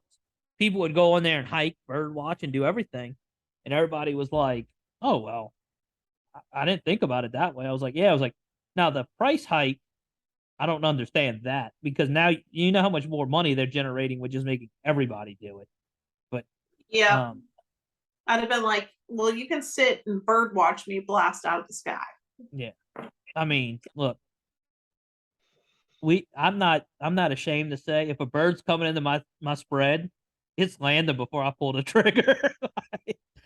If it's not moving, look, I got a teal hunting video that has no teal shot, just to let y'all know. So don't think y'all gonna see a bunch of cool teal shots. But I bought a shot cam last year during duck season, and I never got invited duck hunting. So I was like, well, I'll use it for squirrel when I go. Never shot a squirrel with it. Um, It's but bad juju. yeah, I was like, geez, this is like getting to the beat of point. So finally, I went teal hunting the Wednesday after the opener, and I was like, I'm gonna get to use it. We were either going to shoot teal or nutria or Gallinoo. We didn't see any of them. We saw 2 Gallinoo and 3 teal that never came into the spread that morning. I was like, this is terrible. Well, then finally the next day when we went shoot Gallinoo, I was able to use it. I'm like, I texted my buddy and I was like, I am in love with this camera. It is the greatest thing on the planet. But you know, we talked about last night on the podcast that's coming out last week about patterning a shotgun. I've heard turkey hunters do it. I've never done it. I've never thought it was that big of a deal until I made that hunt on that shot cam and watched it. And I had a modified choke in my shot. And you could see the spread go all around the birds. And the bird looks around like there was something that just came by me. And I'm like, but then later on in the video, I got handed a gun with a full choke and the birds started dying a lot more rapidly. Made a 50-yard shot with a shotgun while doing that last weekend. So proud. I'm so proud. I'm like, so we're sitting there and this Gallinoo is just like swimming back and forth like 50 yards out of the blind. Mm-hmm. And my buddy was like, here's my gun. He's like, it's got a 3.5 in it. See if you could smoke it.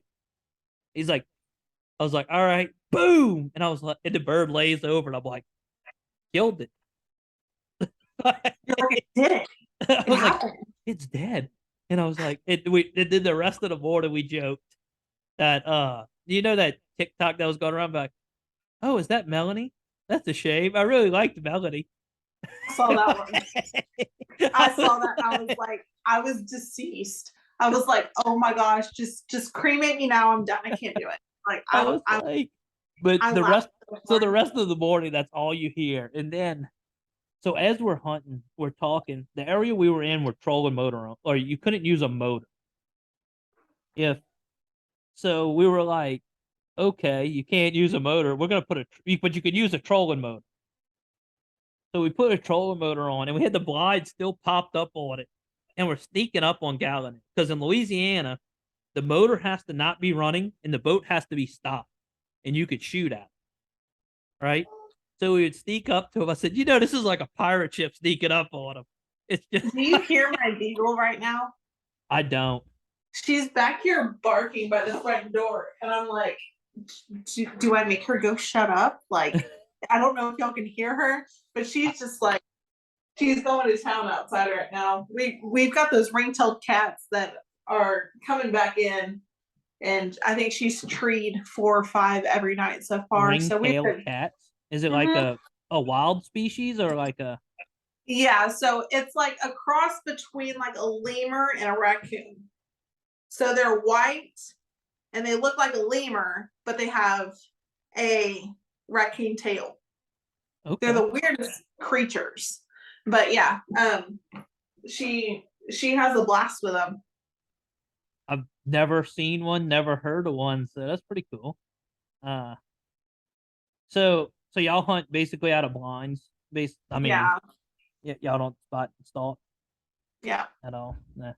Yeah, I don't know if I want to do spot and stalk because I'm not very. I mean, I think I could do it, but I don't know how well I would do it. So my goal, once I lose all of this weight after surgery and stuff, since I've struggled with my weight for many years, to the point where now my health is becoming an issue. Besides that, I have family in Wyoming, and I want to go stalk elk in Wyoming. I want to go hunt elk so bad, but which Wyoming I heard isn't bad. I had a group of guys I know went up to Idaho, and the one that I think he killed an elk in Idaho, or it might have been Wyoming where he killed his elk. But he says I picked a guy that was built like Frankie, which they call me Frankie. And he's like, I was like, what is that supposed to mean? He's like, he was the chubby guy that was stocky. He's like, so I'm like, I'm picking that guy because he ain't moving very fast. He's like, I don't know what that dude drank, what that dude smoked. He's like, that dude ran up a mountain dragging me with my rifle. He's like, He said that dude had his pack on. He said I wasn't moving fast enough, so he took my pack and put it on backwards like the girls in high school did. And he says, then I'm still running my rifle. He said he grabbed me by my rifle strap and is dragging me up this mountain. So like not slowing down. And then the other, this is just a lot of weight to carry up a mountain right now. And I'm just not ready for that. and then the other one. So when they went to Idaho, I know this definitely happened in Idaho. He says, dude, he's like, you don't understand. I fell down a mountain for 8 hours. He's like, they dropped us off at the top. And he says, I just fell down the mountain. There was no like he says, like, I would take a step and tumble 3 feet, then stand up and tumble. Yeah, that would be me. Me and Gravity are not friends. I am one clumsy person. I will trip over air. I have slid down my stairs multiple times because I miss a step. Like, I am one clumsy human, and a lot of people don't understand that. Like, one of my buddies was trout fishing, and he caught a nice size 24-inch trout. Well, he like went to hand me this fish to put in the box, and my clumsy ass slips because I'm just like that. Well, the fish ended up like starting to head towards the back of the motor. Well, I dove off the boat for this trout to make sure it went in the box. And I will tell you that I did get it, and it went on a boat ride. So the funniest story I ever heard was my dad told me he went fishing with a bunch of his buddies one day, and he was like, I caught the biggest trout in my life. And he says, everybody holds the trout with their belly like that, you know? He said, that's how I was holding. He said, and it wiggled. And he said, before I could put my other hand on it, it hit my hand, hit the gunnel of the boat, and fell in the water. And he's like, you don't think that trout swam away right away. It swam the entire length of the boat on the surface. It was just like, I got away. Yeah, I'm one of the most clumsy people ever. I cannot tell you how many fish I've dropped back in the water before I was able to take a picture. There's a reason that I wear deck boots now, because I will slip and fall and drop everything. There's a reason I don't wear important stuff when I wade fish, because I'm clumsy and I will just sink in the water. Like, it's to the point where in the wintertime, I'm very, very careful where I wade fish, because I don't want my waders to fill up with water, because I know I'm going to fall eventually. Yeah, see, that's a different breed of person that wade fishes in the wintertime, because I'm not like. You just layer up, man. You'll be all right. Look, I layer up all the time. I'm the type of person, if you ever see me in the wintertime, I look like the little kid off I look like the Michelin Man. You remember Christmas Story, Ralphie, where his arms wouldn't go down? That is me. That's how I am. I'm like, I don't want to be cold. Like, that's the one thing. Like, when I go hunting, if my feet get cold, I'm getting out of the stand, because I'm done. Like, my feet, my hands, or my nose. And see, my feet, my hands, and my face stay naturally warm. There's times I'll take my gloves and my hat off because I'm so hot that I can't stand it anymore. But so when you go hunting, every hunter does it. What type of snacks do you? I'm a Little Debbie person. That seems to be the normal thing. Little Debbie's and little shots of Fireball for when I get cold. Oh, I can't drink Fireball. I hate Fireball, but it'll warm your ass up real quick. Yeah, but I'll be puking if I take a shot. Like,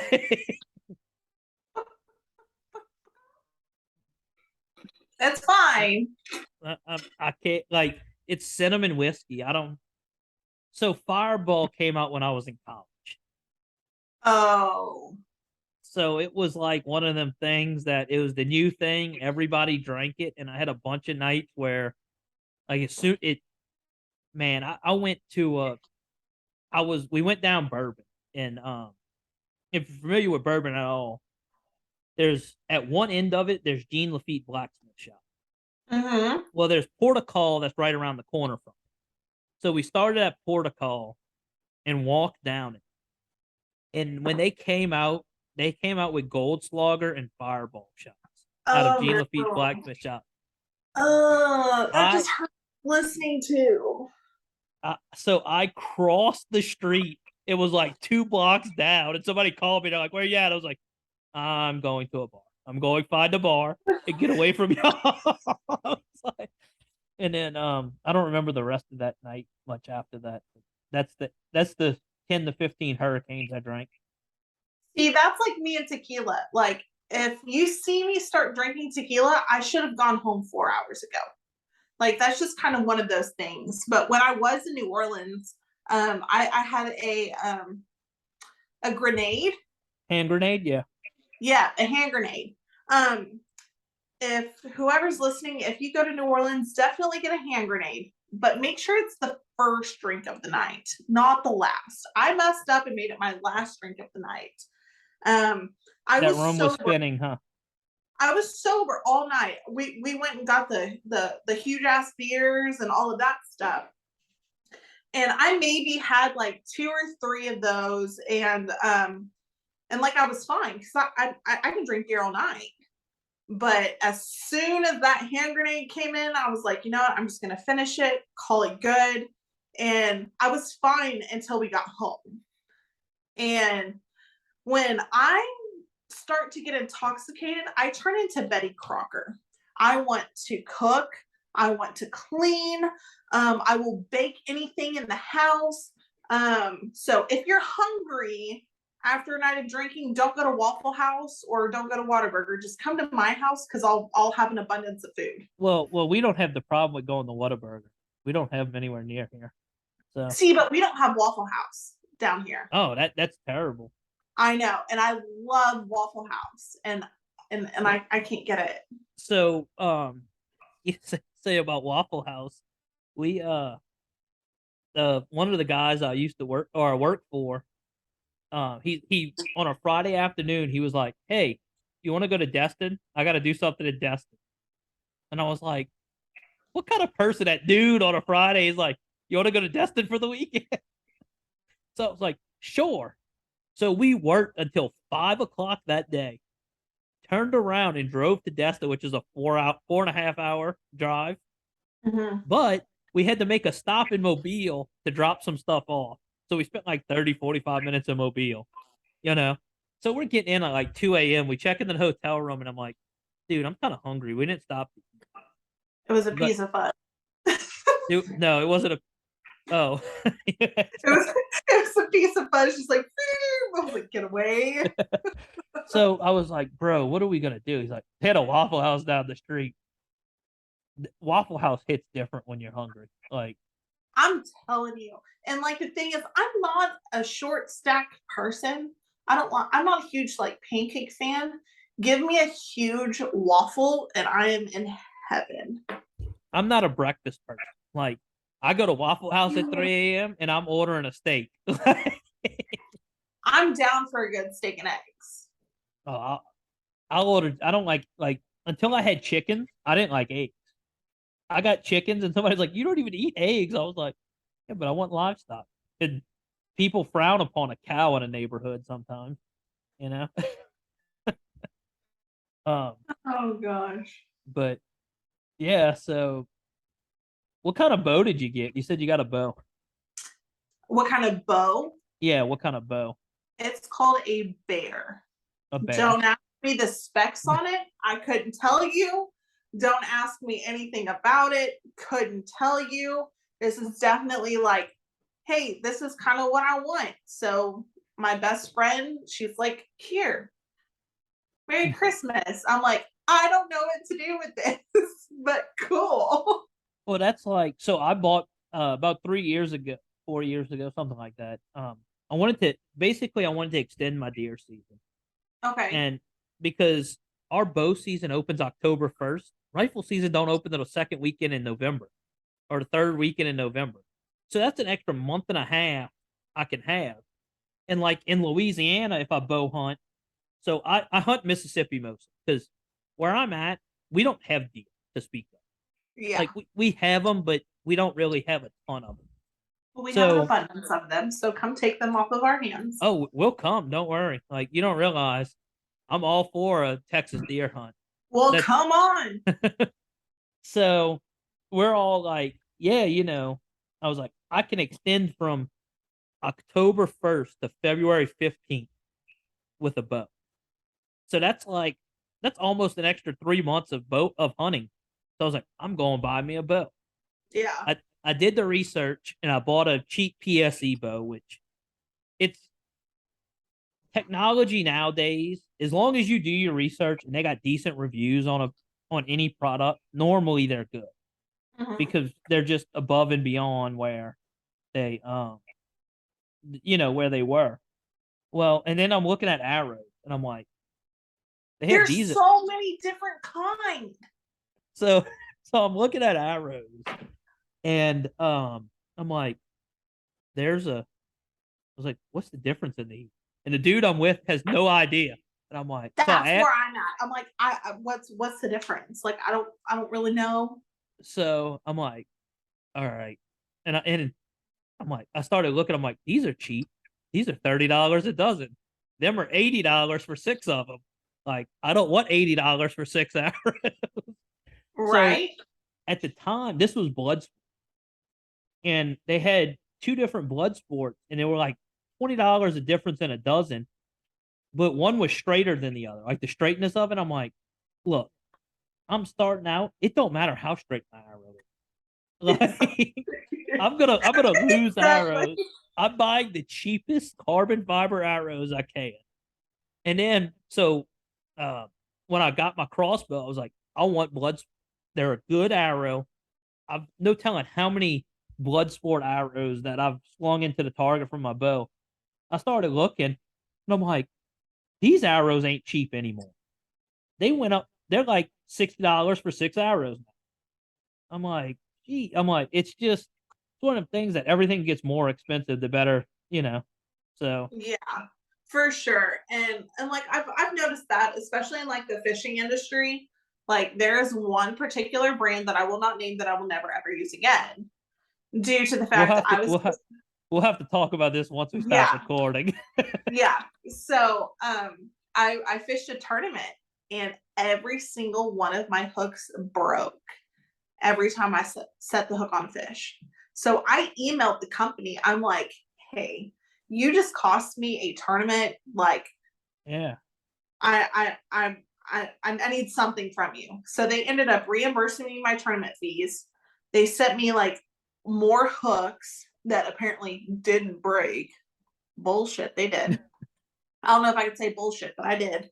Nah, it'd be Um, all right.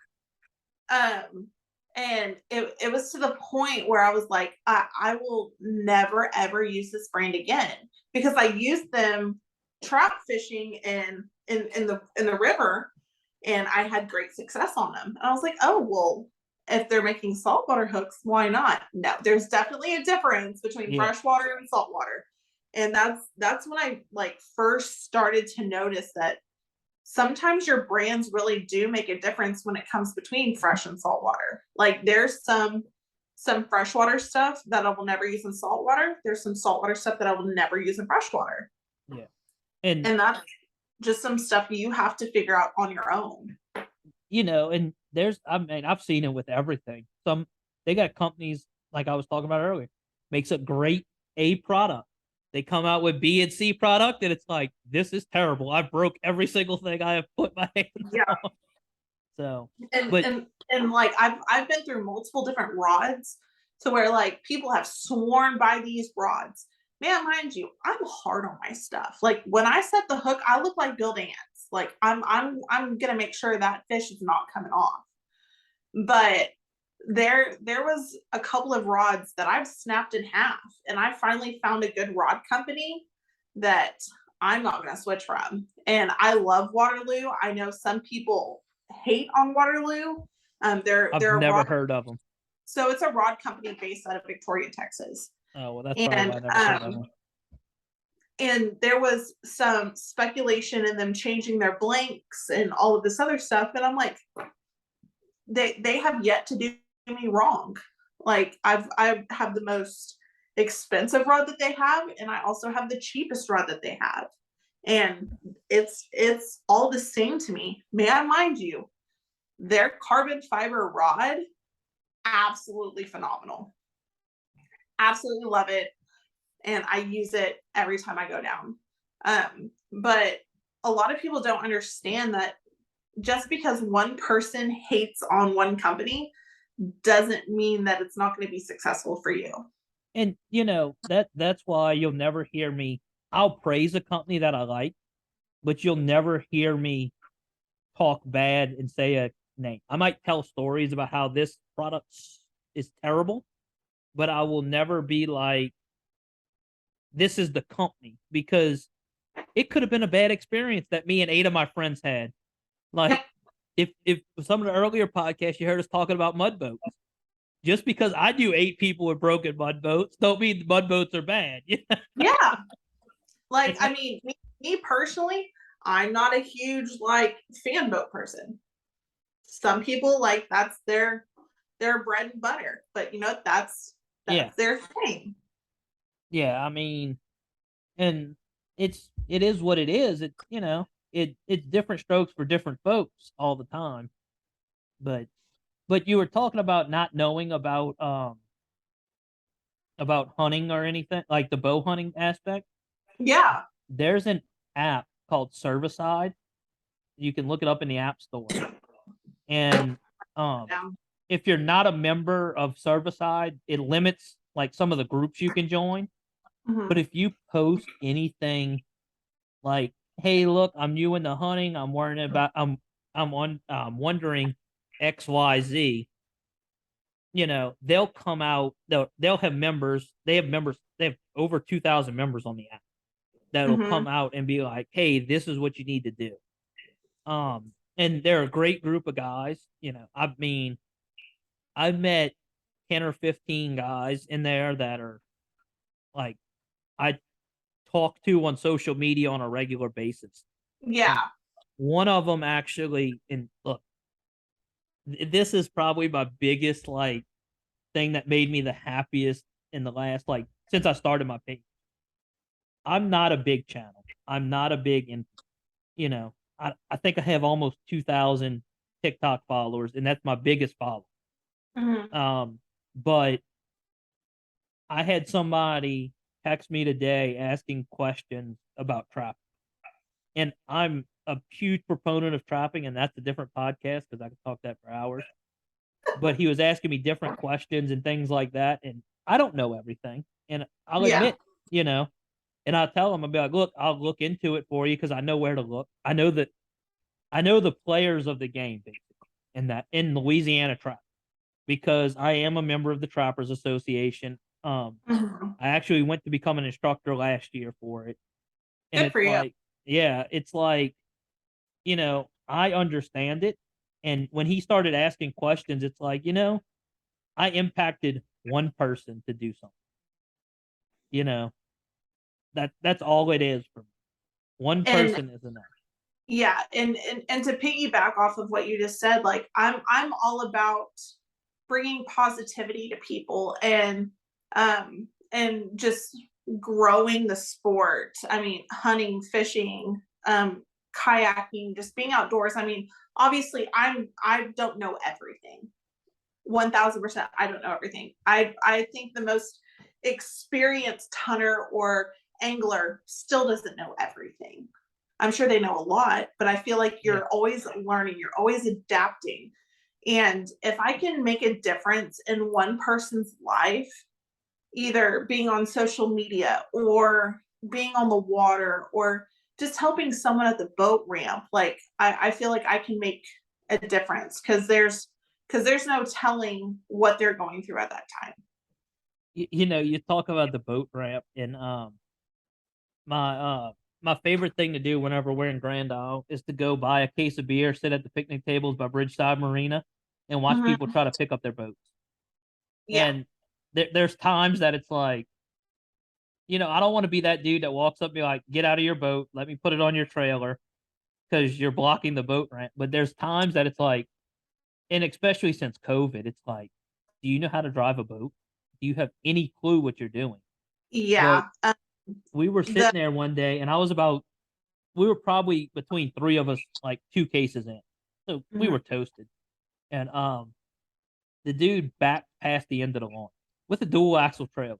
And I'm like, so obviously the person driving the truck and the guy loading the boat has no idea what they're doing.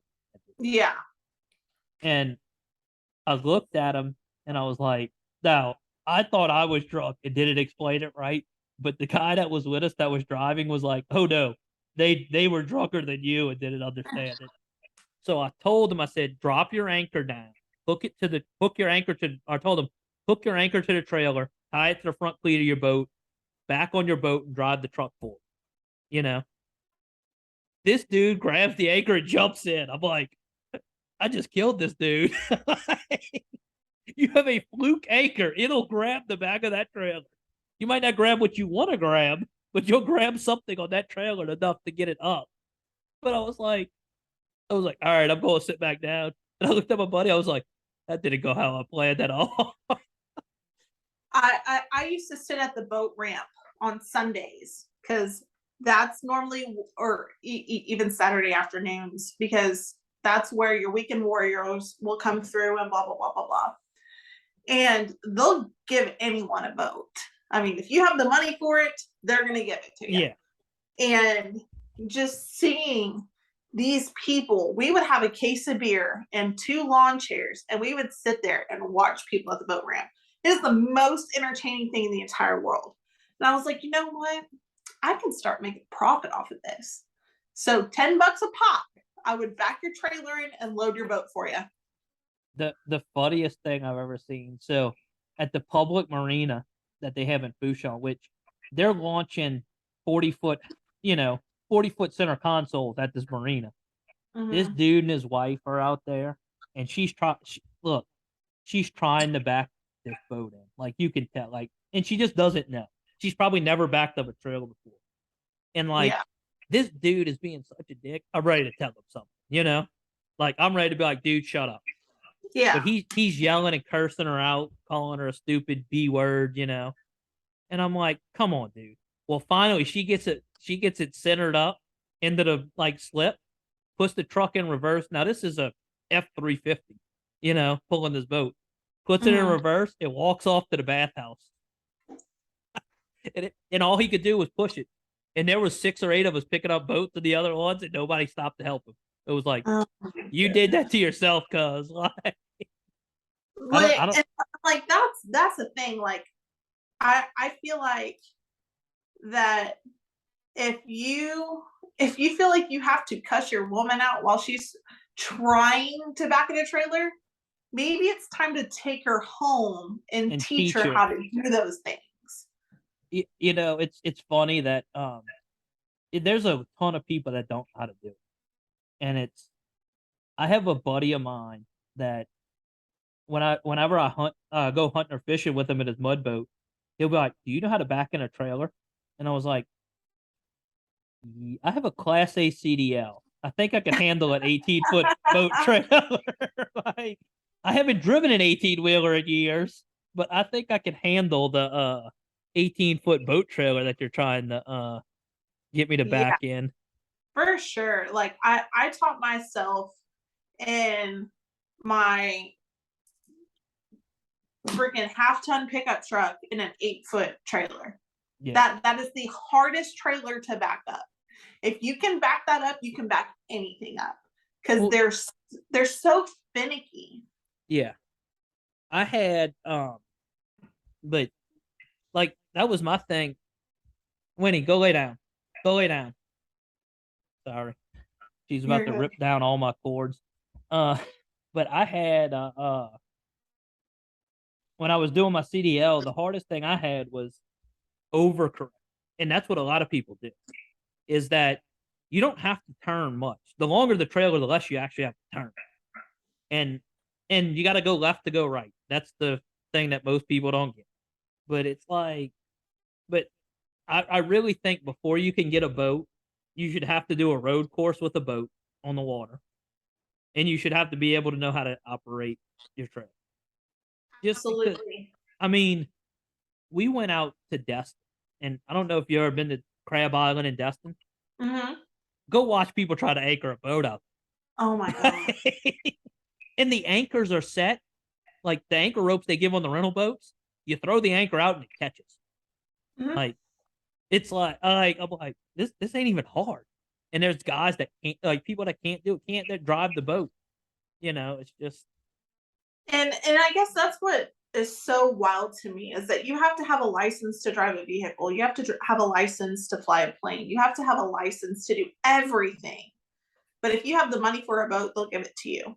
do you And have boat do y'all have boaters education in Texas that's required? so boater's education, I believe if you're born after it was either 94 or 97, I can't remember. You have to take a boater safety class. We're Um, 86 or 88. Like huh?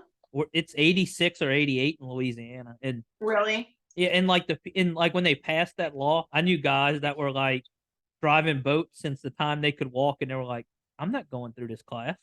They can give me Yeah. a ticket." Like, Yeah, and I preach boater safety to everyone. A very well-known member of the Port Aransas community actually passed away not this past weekend, but the weekend before in a boating accident. He was a very well-known guide down there, and someone ended up running over his boat and didn't make it. And like I cannot preach boater safety. If you don't get anything out of this episode of this podcast, please, please, please be careful operating a motor vehicle, a marine vehicle, a firearm. Like treat everything just so valuable because that can be the threshold between you being here and you not being here. Especially firearms. Like, I mean, I know that I'm not the most experienced hunter by far, but I went through hunter's ed when I was 8 years old. I didn't have a choice. If I wanted to go out to go dove hunt with my dad, I had to have hunter safety. If I wanted to go operate a boat, my dad made me do the course because that is how that he instilled at me at a very young age that we get it, it's man-made, but it can still take your life. yeah, And I've lost so many friends and relatives to small things that they could have changed when it came to those things. But boater safety, hands down, especially nowadays since COVID happened, like there's so many people that went out and got boats. yeah. And you And know, Louisiana posted their statistics every uh, year since COVID. Boating accidents has doubled. yeah, Like, and it's it's like, crazy.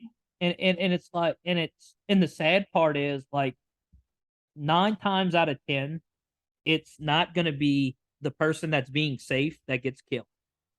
It's the other person on the water. Yeah. You know, I worked on the river for the longest time, and the thing that I had, the first captain I ever had that preached into my head was everything on this river is trying to kill you. You Mm-hmm. have to keep your eyes on a swivel. So when I'm on the water, I'm not looking out in front of me the whole time. I'm My behind head's me, to always the doing left, this. to the right, and My head is always doing this, regardless. yeah, and if Because a you have wade fishermen, you have kayaks, you have other boats, you have smaller boats. You've got kids swimming in the water, like especially lakes around here. Like we have Canyon Lake, like not too far from us. And there are more boating accidents out there because people just don't pay attention or alcohol is involved. You will never, ever, ever see me drink on a vessel. Ever. no, Ever.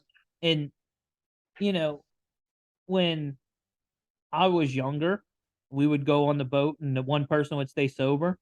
And I think the older I get, we don't. I guarantee, the last 10 times I went, or probably the last 3 years I went fishing, I could count on one hand the number of beers I drank. I could actually probably count it on one hand. That's what I'm Yeah. saying. Like, and it's like, and now look, when when I go offshore fishing, that's a different story because Yeah, especially if you're going to be out there for 2 or 3 days, and yeah, like we if don't you're, go that long, but oh, see, I'm well, I'm all about 72-hour trips. Like oh, let me yeah, go out there, let me see the stars, enjoy it. Like I'm it, all about offshore. I love it, like to go offshore, but so in the offshore industry, we can talk about this, and I mean, we're going on like 2 hours here, but we're fine.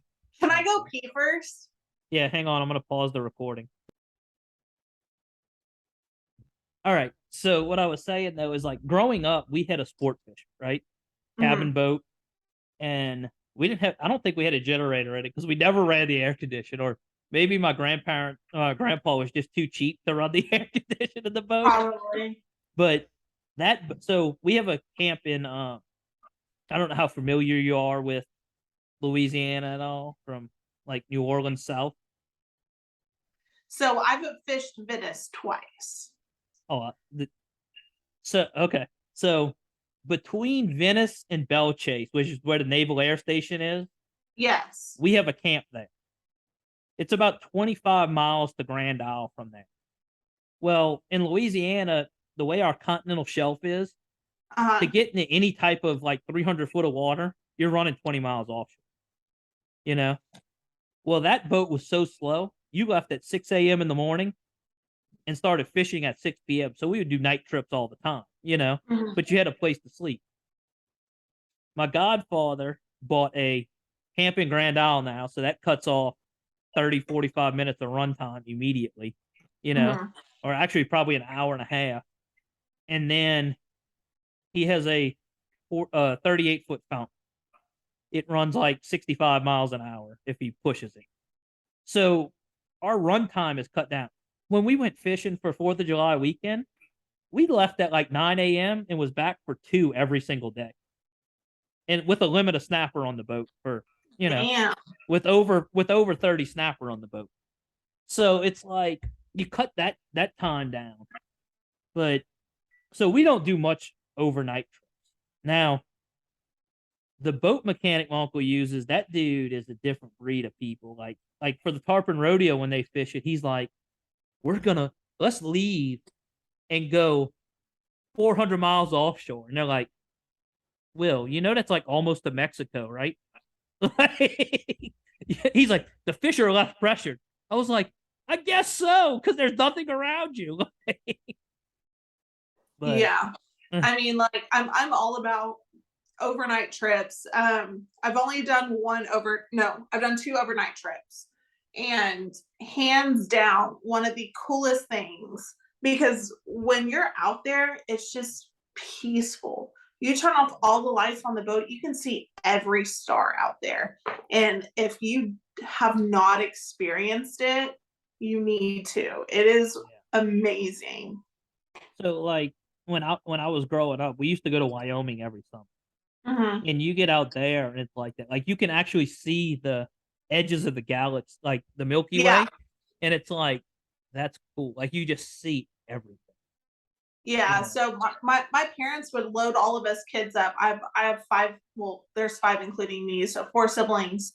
And we would go to Yosemite every year. And we would be no cell signal, no nothing. And we would camp out there for 14 days and just do nothing but fish. And that's kind of where I found the love affair of trout fishing, but also fell in love with like no light pollution, because Yeah. it's so pretty. It's something that you like never see. And then like a lot of people don't realize like on the river, like you talk about light pollution, like especially here.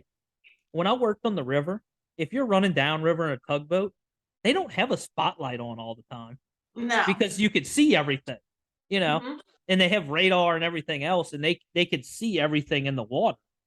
So it's like light pollution is terrible. I mean, because I don't know what part of Texas you're from, but I know like certain parts of like around the I can't think of the river name. Anyway, So I'm like 30 minutes north of San Antonio. oh, I'm sorry that you're from near San Antonio. Yeah, me too. I don't have political views on here, but that's not my friendly town. I think you and I agree on those things. That's And one if thing. you It's don't like, know what I'm talking about, get on my TikTok and scroll down to last election year. yeah, it's that's what I'm like. It's like I don't have political views because that's not what my channel, my podcast, anything's about. It's Yeah, about for sure. getting people out. You know, I don't care what your religion is. I don't care what your political views are. And a lot of the stuff, like with the political stuff, is before you make a statement, um, you need to understand. And what I say about that is like there was a bill going through trying to ban trapping on federal, all Mhm. federal land you couldn't trap. The issue is, like in California, that banned trapping years ago. Their mountain lion population is out of control. Mhm. Their they have nutria. I don't know. Do y'all have nutria down there? We They sure are do. delicious. They're delicious. You should try eating them. They taste just like a rabbit. Um, Well, we can't hunt them where they're at due to the fact they're in our city park. oh, okay.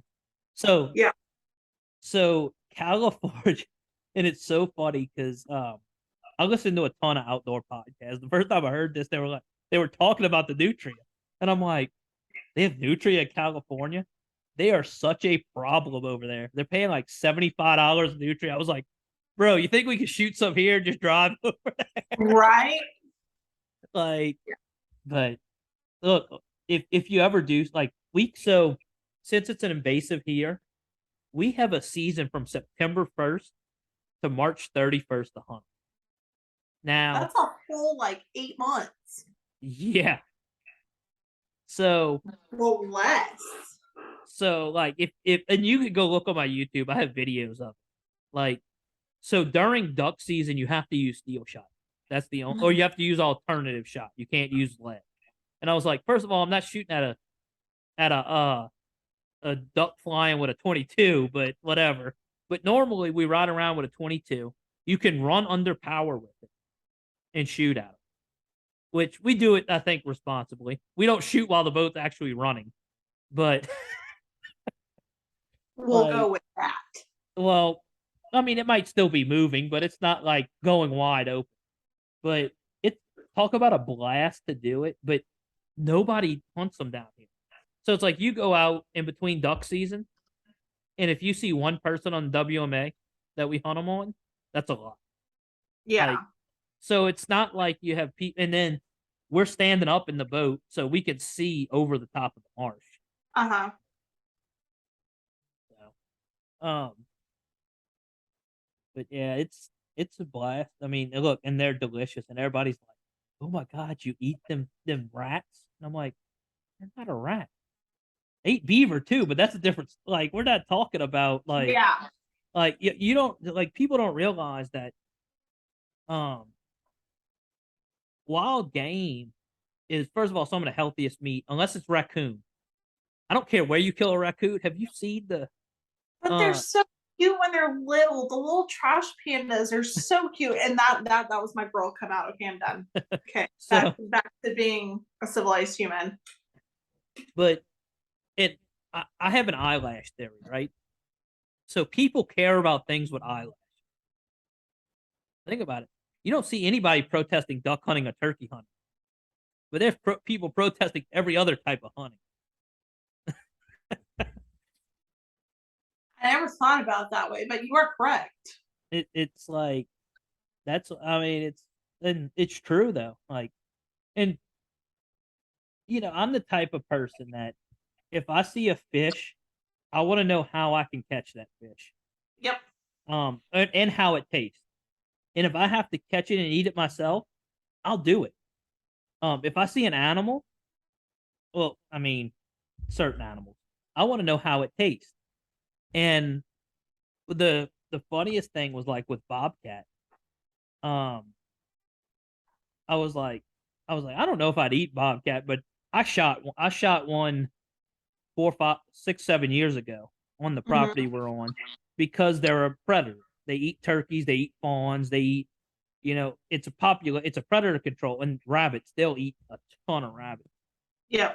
The bobcat I shot, I wish we would have got the picture printed and put out, but we had a picture of it that was carrying a rabbit past the trail cam. Like, and it's hanging on the wall at a deer. That's cool.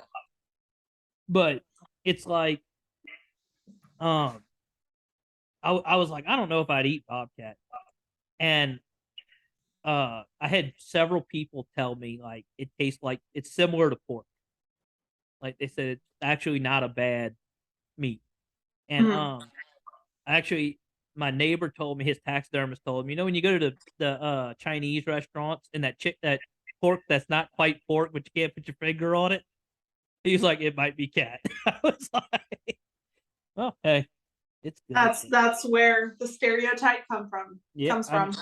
Look, it's in certain circles that me and my neighbor are known as the guys that'll eat anything, or at least try anything. Because I'm gonna need their number so I can be like, hey, how did this taste? So I could tell you, otter, like the river otters, they don't taste good. Raccoon are good, but they're very unhealthy. Like they have a bunch of it's like high in cholesterol, like extremely high in cholesterol. Nutra is one of the leanest. It's actually one of the healthiest meats. It has the highest amount of protein, the leanest meat. I've never had bobcat, but I want to try it. And I'm trying to think of all the other programs. I've never had we don't have many muskrats, but I've never had them. But yeah, I haven't found anything that I've been like, I'd never eat that again. Possum don't have a flavor. Like you got to do a lot to make. I don't think I would ever eat a possum. I'll eat anything but an armadillo, and that's just because they carry leprosy.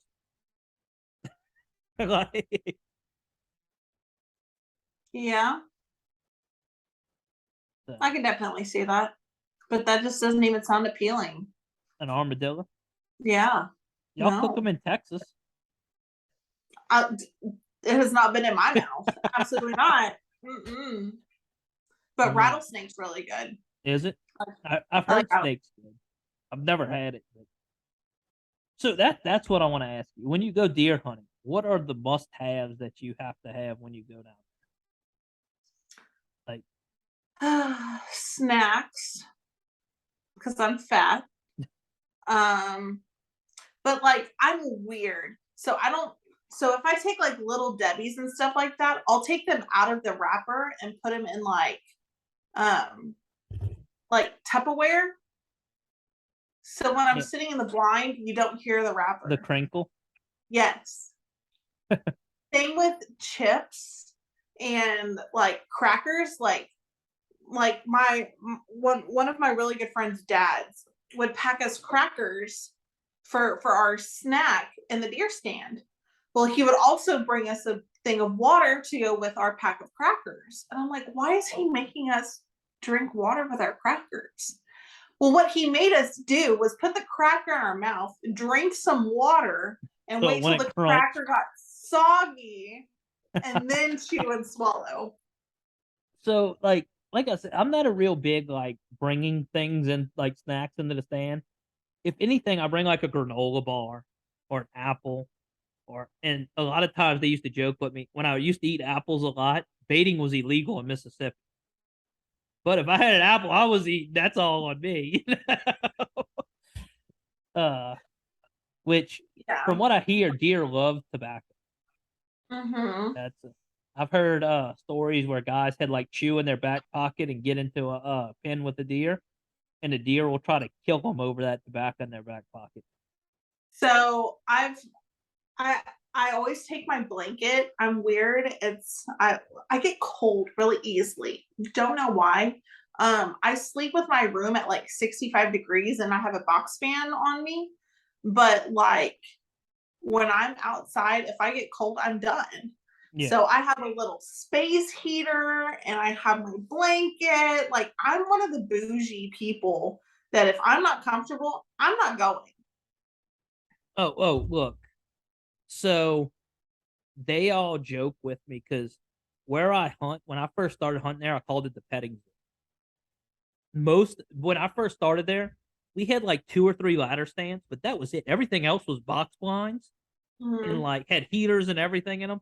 And when the first year I hunted there, I seen more does in the first year that I hunted there than I'd seen like the rest of my life before that. Mhm. The guy I hunt with was like, yeah, you could at the time he was like, yeah, you could just shoot a doe. And like the first 2 hunts I was in, I shot a doe. Like I hunted like one time and shot the doe. And he's like, all right, it's 8 point or better now. And I'm like I haven't seen a buck here. But yeah, and then the other place I hunt in Louisiana, it's like if it's brown, it's down because Yeah. there Or if there's it flies, it dies. yeah.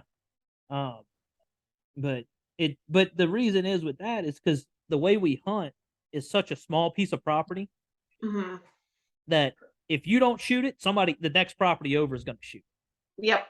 So there's no management of them. So I'm like whatever, I don't care. But we have a hog problem there, and it's pushed all of the deer out of the area.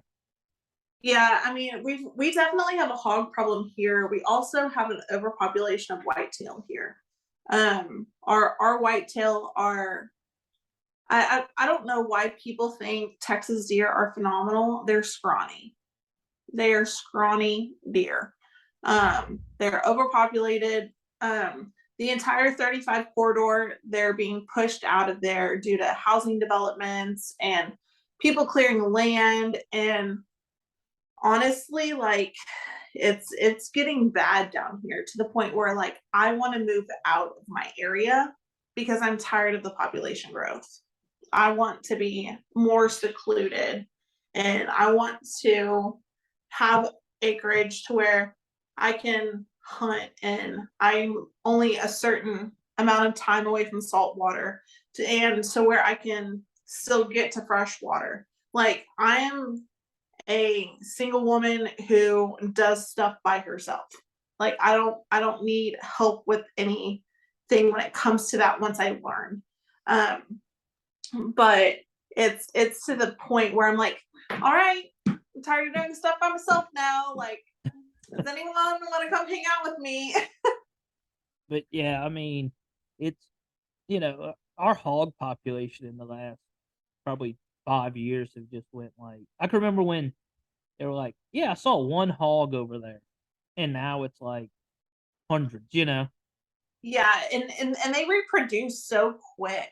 And Yeah, like it's like every 3 months and they have a litter of 15 to 20. and then at 6 months they can start having their own litters. So Yep. it's like you can't. It's just a revolving door with them. And I mean they're destroying crops, they're destroying people's land. Um like when I fish down south, just see them on the bank. I'm just like, what are we doing here? Yeah. Like I feel and there's already it's already open, so there's no regulation on them, there's no season on them, Yeah. no nothing.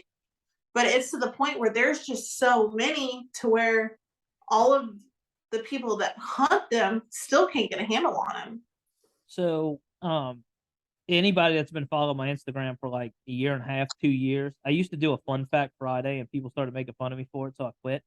But one of them I did was on hog, and you have to kill 70% of the population every year to to keep them stabilized. And Because so, they produce so yeah, much. so eradication is impossible at this point. Like we're living with them now, but it's Mm-hmm. like eventually they're just going to destroy everything. Because if you could see a big hog walla, it'll be mud. It's not even like grass. Yep.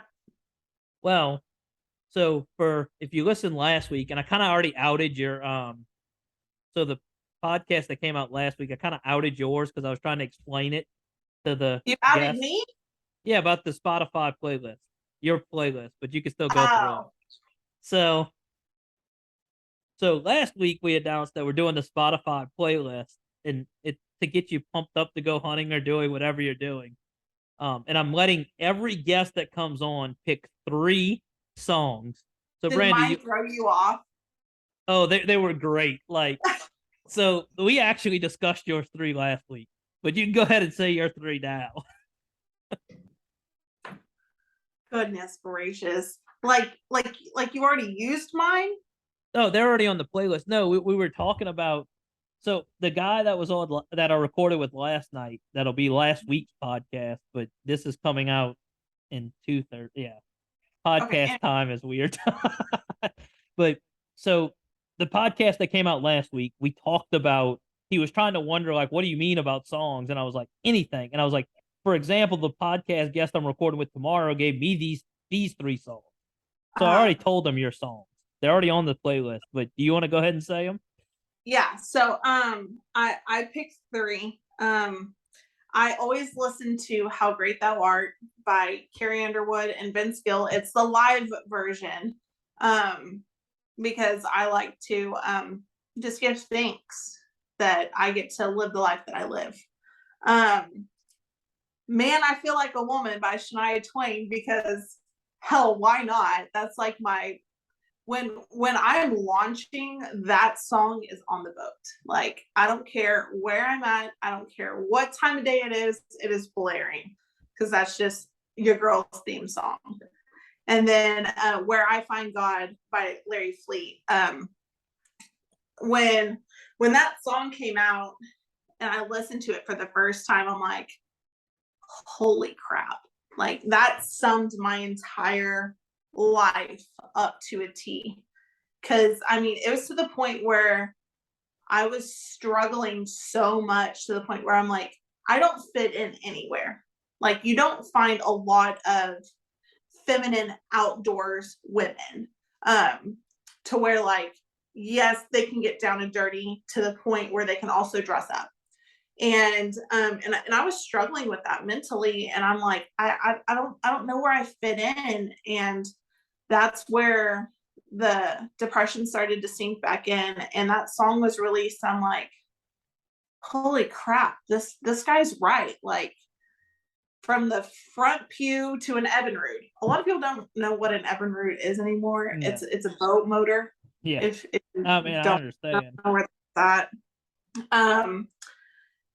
But yeah, like that is where I have my church. That is where I find my peace. On the days that I go out, I'm up by 4:30, launching by 5:15. I'm picking up bait by 5:30, and I haul ass to my spot. Well, see, And look, if you were here picking bait by 5:30, you ain't getting live bait here. Like, so our bait stands open at 5:30. oh, okay. Yeah. And then like, I haul ass to my spot, but I always carry my backpack. And a lot of people have asked me, like, why do you carry a backpack on the boat? Like, because my Bible's in it. I take my Bible with me, and that's where I sit there in my captain's chair with my little flashlight, and that's where I spend my time. That's where I reflect. That's where I have those deep conversations, to where at 5:30 to 6 o'clock in the morning, I've had mental breakdowns, to the point where I'm like surrendering everything, to the point where I'm bawling my eyes out, and I don't even fish, because that's where I've had my breaking point. It's to the point where I don't let myself get that way anymore. I don't let myself go that long between breakdowns anymore. But I mean, there's been times where people have come up to me and they're like, ma'am, are you okay? I'm like, yes, I'm fine. Like, I'm having my church. And they're like, oh, okay. And there's sometimes where I don't pull my Bible out, and there's sometimes where I just put some music on and just embrace the sunrise and just look at God's beauty. And Larry Fleet, I'm sure you'll never listen to this, but I want to appreciate you so much for writing that. It has changed my life. Yeah, I mean, that's one of the things that I get to say, that as an angler, or I watched the sun come up this morning. Mhm. I watch this. Well, I pretty much watch the sun come up every morning, but that's just because of who I am. Yeah. I work shift work and I hunt and fish. So if I don't see the sun come up, it's a rare occasion. But Yeah. it's like, the things that you see out there that nobody can, or I've had times that, you know, Aaron Lewis actually has a song, Everybody Talks to God. I like that And, one too. and he's like, and I didn't put that on the podcast because I had like 2 hours of podcast or playlist materials, and it was literally um, one of the local guide services here. Mhm. So I don't know if you ever heard of Bourgeois Fishing Charters out of New Orleans or out of Lafitte. Um, I don't think so. so remember Bill Dance when he did the saltwater series that he did for a Yeah. while? When he came to Louisiana, that's who he fished. Okay. Well, so after Hurricane Ida, I met his so his name was Tofil Bourgeois. I think he was a second or third. I don't remember. Mhm. But he does they fly out to the Chandelier Islands and catch trout, and he passed away doing what he loved, you know. Mhm. And his son was abruptly thrusted into it. Bubba Blade actually made if you go through to Bubba Blade's Instagram, they put out a Mhm. thing called The Calm Before the Storm. It's Mhm. it's his story.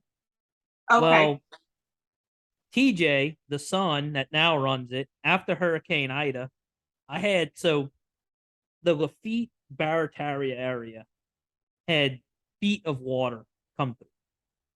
I had 4 feet of mud underneath my house.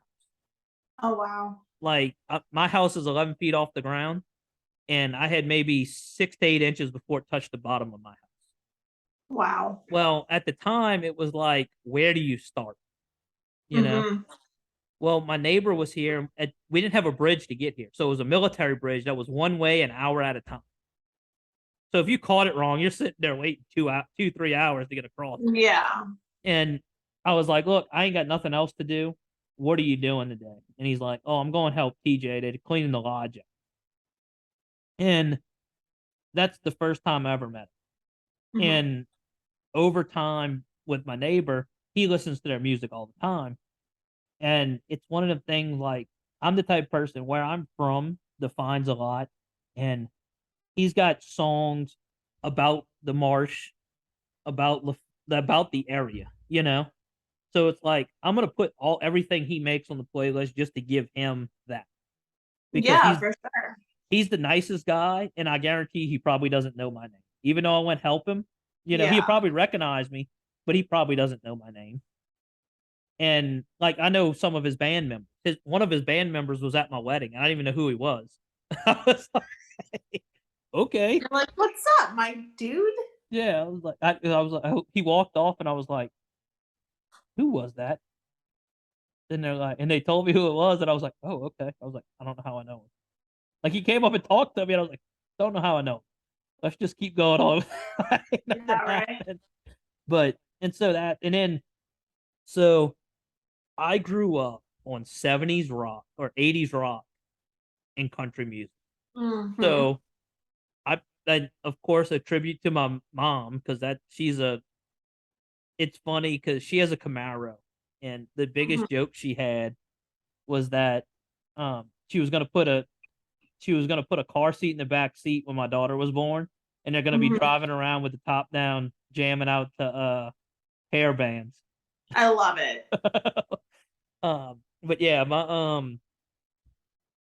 so I got a lot of that, but it's like, what do you like?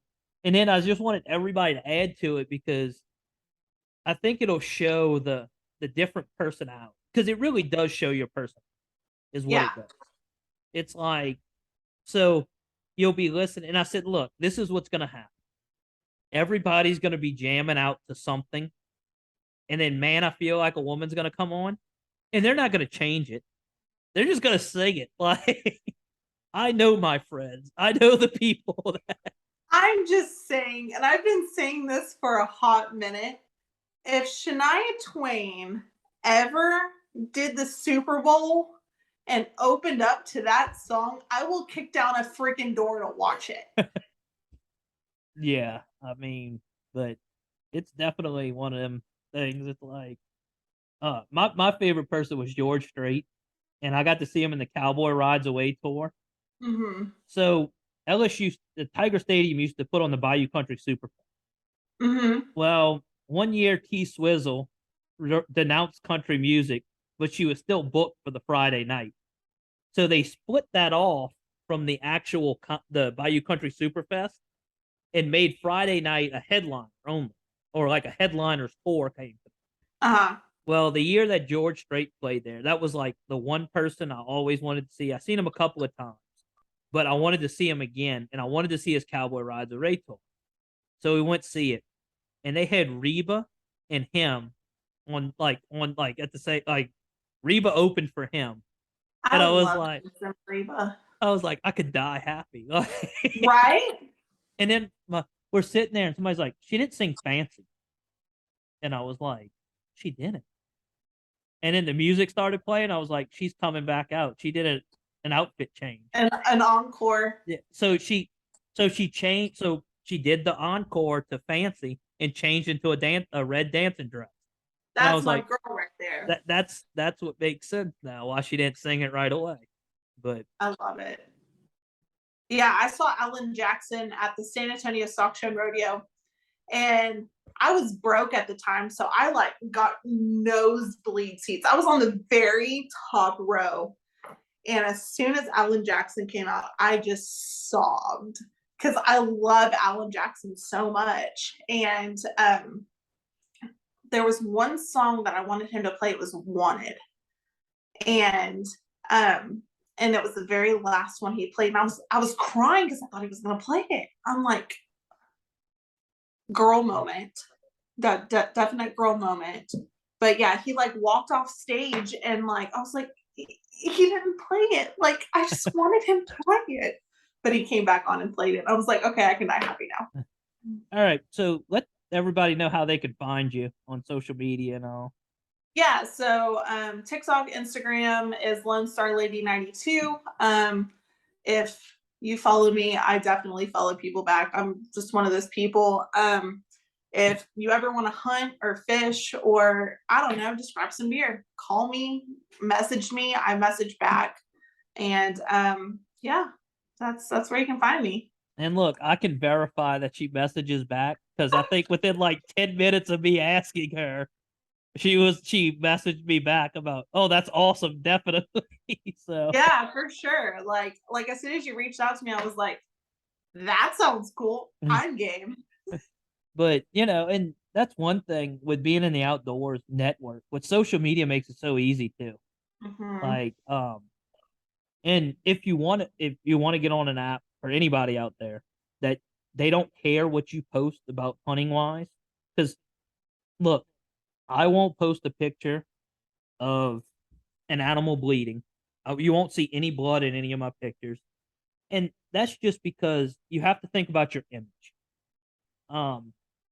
So for example, I'll get actually next week's podcast, I'll get Justin from Serviceside to tell the bear story, and because I've heard him say it 4 or 5 times, why bear hunting was shut down again, and Mm-hmm. I'll get him to tell that. But it's definitely one of them things that it's like, you got to think about what it looks like, what the perception is. And I've posted pictures in my youth that weren't flattering, you know. Who hasn't? We were all young Yeah. and dumb. But now it's like, I don't want this taken away. I don't want this shut down. And I'm very proponent to the guard the gate theory. Mm-hmm. I don't agree with running dogs. I think that is the worst thing in the world.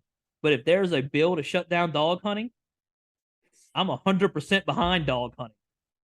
Now when your dog runs across my food plot, you're going to hear me cursing and throwing things at it. But I will not vote against to shut it down because of death by 1,000 cuts. They would just whittle away at it, So, but do you have a Linktree? Because put the link tree in the show notes. That might be the easiest. Yeah. I need to update it and I will send it to you. Yeah. And it has all of my social medias on there. Facebook, Instagram, TikTok, Snapchat, all of that. So y'all add me there. We do have a hunting group on Snapchat as well. So if you want to be added to that, just let me know. And it's just a huge community to where I think there's like 62 or 63 people in there right now. But only like 6 people talk on it, just to let y'all know. It's not like 62 so like only people. like 6 people talk on it. But yeah, we've had the group for about a year, and we post our hunting stories, fishing stories. We've gotten together, we've hunted together, we fished together. So it's kind of like a small community within that. So if y'all want to be out of that, let me know. Yeah, and I'll have my link tree in the show notes below. And remember to thank a veteran, and I hope to catch you on the B side of the outdoors.